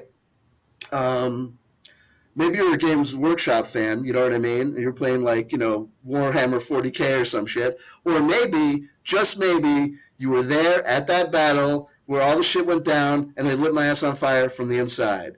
If you have a memory of looking up in the sky and seeing what looked like either a burning marshmallow, right, and or a sun on fire hurtling towards the planet's surface, that was me, dude. Sorry about it. I know there's a lot of collateral damage when I hit the planet, but I apologize, not in advance, obviously, but in retrospect, what can I do? They lit my ass on fire. I saw water, the nearest ocean. I went for it. What am I going to fucking do? You know what I mean? Unfortunately, I think I fucking killed everybody. I think that's all that went down. But I thought to myself in that moment of death, gee, if I ever get a chance, I'm going to be a good guy. And you know who was a really cool guy? That Space Prince. I thought he was pretty cool. Maybe, just maybe, I'll be lucky enough to incarnate somewhere in my next lifetime near him. And I'll help him. And I'll turn to him and I'll say, I know I was a bad guy in the past, and I know I earned myself a kind of a reputation, what with the going around and killing everybody, destroying universes and taking planets and taking everything they had out of them, you know what I mean? Okay, you know what I mean? I'm sorry, you know what I mean? We do what we're supposed to do. We follow our dharma, you know, what are you going to do? First of all, I want to say this. If you're a planetoid war machine, that shit doesn't run for free. Do you know what I mean? Like a dinosaur. You got to feed, baby. You got to eat, right? Yep. Yeah, if you don't eat, you're fucked. So you got to do what you got to do. But here I am. Shane, it gets better. There's more to the story. Do you want to hear the rest of the story? There's Sure. more. It involves your friend Chicken at the Wheel. You want to hear it? Yes, let's do Yeah, it. you do. Yeah, you do. Here, it gets better. So here's the thing. So there was a witch inside me, Shane. There was a witch. And when I took, this is where I'm back to being the planetoid guy. I'm like the evil mind, I'm that guy, right? I'm like,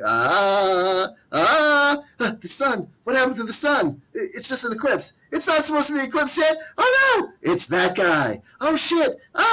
He's the size of a planet. He's got robot warriors inside of him. He kills space princes. He makes fun of their dads. It's incredible. And to say nothing of what he does to the driving instructors. The driving instructors get no love from this guy. He's incredible. Anyway, so I had this evil witch. And when I took over this witch's planet, she said to me, she goes, all you can do is kill me. She goes, I will tell you no secrets. I will do nothing for you. This is when I took over her planet like 5,000, 6,000 years ago. You know what I mean? And I said, oh yeah? And I put her like a hood ornament on the top of my planetoid. I said, okay, bitch, watch this. And I put her there. So everywhere I would go and every place I would go to fuck up shit and to hurt people, she'd have to watch. Ha ha ha ha ha. Right? That was my joke on her. Oh, you're going to live forever? Ha ha ha. All I can do is kill you? All I can do is not kill you. And you hang out here on this planetoid watching me kill everybody. So anyway, so when the shit went down, I turned to her and I said, I said, I want to be a good guy. I said, you got to help me. Help me be a good guy. Help me be a good guy in the next life, and I'll be a good guy. Just help me out. And she goes, okay. She goes, ask me any wish for your next life, and I'll grant it. Shane, now here's what can happen at these moments. You know, when these moments happen, you're not thinking of the ironic consequences. You never are. You're thinking it's a straightforward, simple question. She's asking you to make a wish for your next life. Make it. Now, the problem is, Shane, I was very confident in my driving abilities, right? I was a planetoid, and I could operate as a planetoid. And prior to operating as a planetoid, I had operated as a large Star Destroyer. And prior to operating a large Star Destroyer, I was in these mech uniforms, these space tanks, whatever. I was very, very, very proud of my ability to operate motor vehicles and machinery of every size and shape and kind. So I said to her, I don't give a damn about anything. I don't give a damn about anything. I said, but just give me every ability to drive any vehicle in the world in my next life, and I'll be happy. And so that's how I became the chicken at the wheel. You know, essentially, do you play role-playing? Have you ever played role-playing games like Dungeons & Dragons or anything like that? Yep. You have? Okay. Well, you know, there's nothing better than when you look down at that first character creation sheet. You know, in role-playing games like Dungeons & Dragons, for the folks playing at home who might not know, you start off with a kind of a blank slate, and you flesh out your character, and you can build them up. And you can't make them super powerful at the get-go. You got to start at level 1, right? You got to start with no real skills, and you build yourself up. Essentially what I told this lady, this witch, when I became the chicken at the wheel in this lifetime, was essentially I essentially took all my stats and all my skill points, and I put them all to my driving ability, right? Strength, driving ability. What do you put out for intelligence? Driving ability. Charisma? Fuck that shit. Driving ability, right? I put all my points into driving ability. And if you're curious what a character looks like, a super secret space planetoid looks like in his next lifetime, when all that's preserved from his previous incarnation is driving ability, no physical strength, weaponry ability, or anything like that, you end up with a chicken at the wheel. You know? I guess that's kind of how it happened, Shane. So here's the bottom line. God damn it, Shane. I dominated this conversation. I would have had to. At your most talkative. You're not very talkative. It would have been better if you were on visual, because the people can see that I wasn't just talking to myself. I swear to God, there's going to be some knucklehead out there going, how do we even know that this guy's the ruiner? He's fucking C.W.Chanter's bullshitting. Here's my declaration of intent. I'm here now, buddy. I want in. In the imaginary battle between you and some other dude that you're not even fighting because you don't even care, I'm picking a side. Wait, here's the dramatic Game of Thrones moment. You ready? You get close. Yeah. C.W.Chanter. Plays for the ruiner. Oh! Take that, David Wilcox and Corey Goode. That's right. I'm picking a side, and I pick the ruiner. You beat up this guy in the corner, put him out. You know, no one puts baby in the corner. That's the bottom fucking line. I think this guy's okay. He's cool beans as far as I'm concerned, and I'm joining his team. Can I join your team, your imaginary team that doesn't actually exist? Sure. You Yeah. might as What well. do we call him? What's our team name? We should have a team name.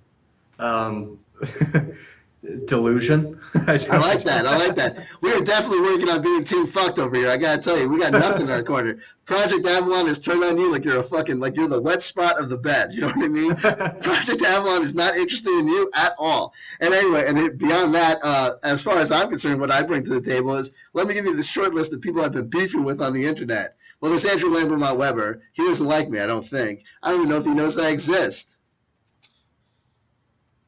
But if you're ever trying to be friends with that guy, you might want to keep under your hat that you're friends with this guy. Because I think I'd be box office poison when it comes to that whole crew. Forget it. You'll never. If you see someone crazy on the London subway, don't try to talk to them because they're probably friends with Andrew Lambermont Weber, and then therefore not friends with you because you're friends with me. Here's the other thing. Miles Johnson at the Basis Project. He's probably not a big fan. I don't think he likes me that much. Or if he does, I don't know, maybe he's got a problem. So I've been beefing with him and Sarah Rachel Adams. I've been picking fights with her boyfriends of variety of stripes. I've also had nice things to say about Carrie Cassie over Project Avalon. Or she Camelot. Camelot. So, bottom line is this. Man, it's been fun. It's been real. You had a good time? Yes, it's been good.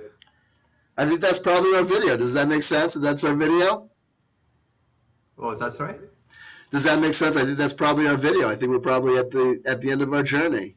Yeah, I think so. I think so. And it's about 9:30, and 9:30 in my place of work, they turn off the lights. And I have to sneak out of here in the hallways darkened, and it is not fun. Whatever power I used to have in my former life, I have none now. Is there any problems with the video? Anything you need me to edit or take out? Any issues that you had that you thought maybe something wasn't so copacetic or so good? No.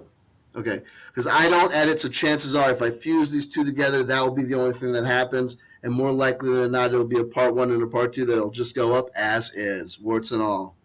Yeah.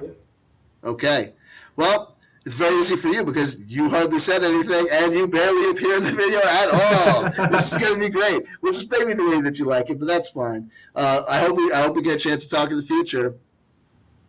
Yeah, man, you know how to reach me. I do indeed. Okay, so we'll put them up. So here's the deal. Here's the other thing. I need you to promote the shit out of this, bitch. Come on. Seriously, you got on Facebook. You got friends. I can't do Facebook. The problem with my Facebook is that it's attached to me. I can't figure out how to be a fake me on Facebook. That's I don't know if I'm just too honest as a person or if I just don't have the skill set. But, you know what I mean, the ruler of the blog, that author at whatever.com, whatever, he's got no reason not to promote this shit out of this thing until you end up on fucking well, that's a conversation for another point. That's a conversation for another. Where the future takes you. What do we see happen next? I don't know. What do I see in your future? Hollywood fame. Ongoing appearance on Coast to Coast AM. I don't know. I don't know. Who knows? If Coast to Coast AM wants to book you, they should book you. And if anyone tries to tell them that they shouldn't book you, that person is bullshit. Because absolutely, if anyone has anything to say about anything, I don't know so much about this Illuminati insider stuff, but about this living in the mental sphere, this imaginary magical world that you're kind of doing, that's fine. That's beautiful. You know what I mean? Just don't let people get you. Don't tell people your real story. Don't tell people your real story. Take care of yourself, okay? And don't forget me when you're rich and famous, okay? Likewise. And if you don't become rich and famous, you can come and talk on my channel to me on my channel any old time. You were a fantastic interview and a great sport. Okay? Thank you. Anytime. Remember, folks, the Matrix sucks. Mark Passio is verified. You should listen to James Corbett and Joseph P. Farrell for your news. I'm a better storyteller. Yada, yada, yada. I was once Jim Morrison's dick. Me and Shane are really brothers. Someone's going to fall for that one. I love it. They're going to be like, he said it. He said it.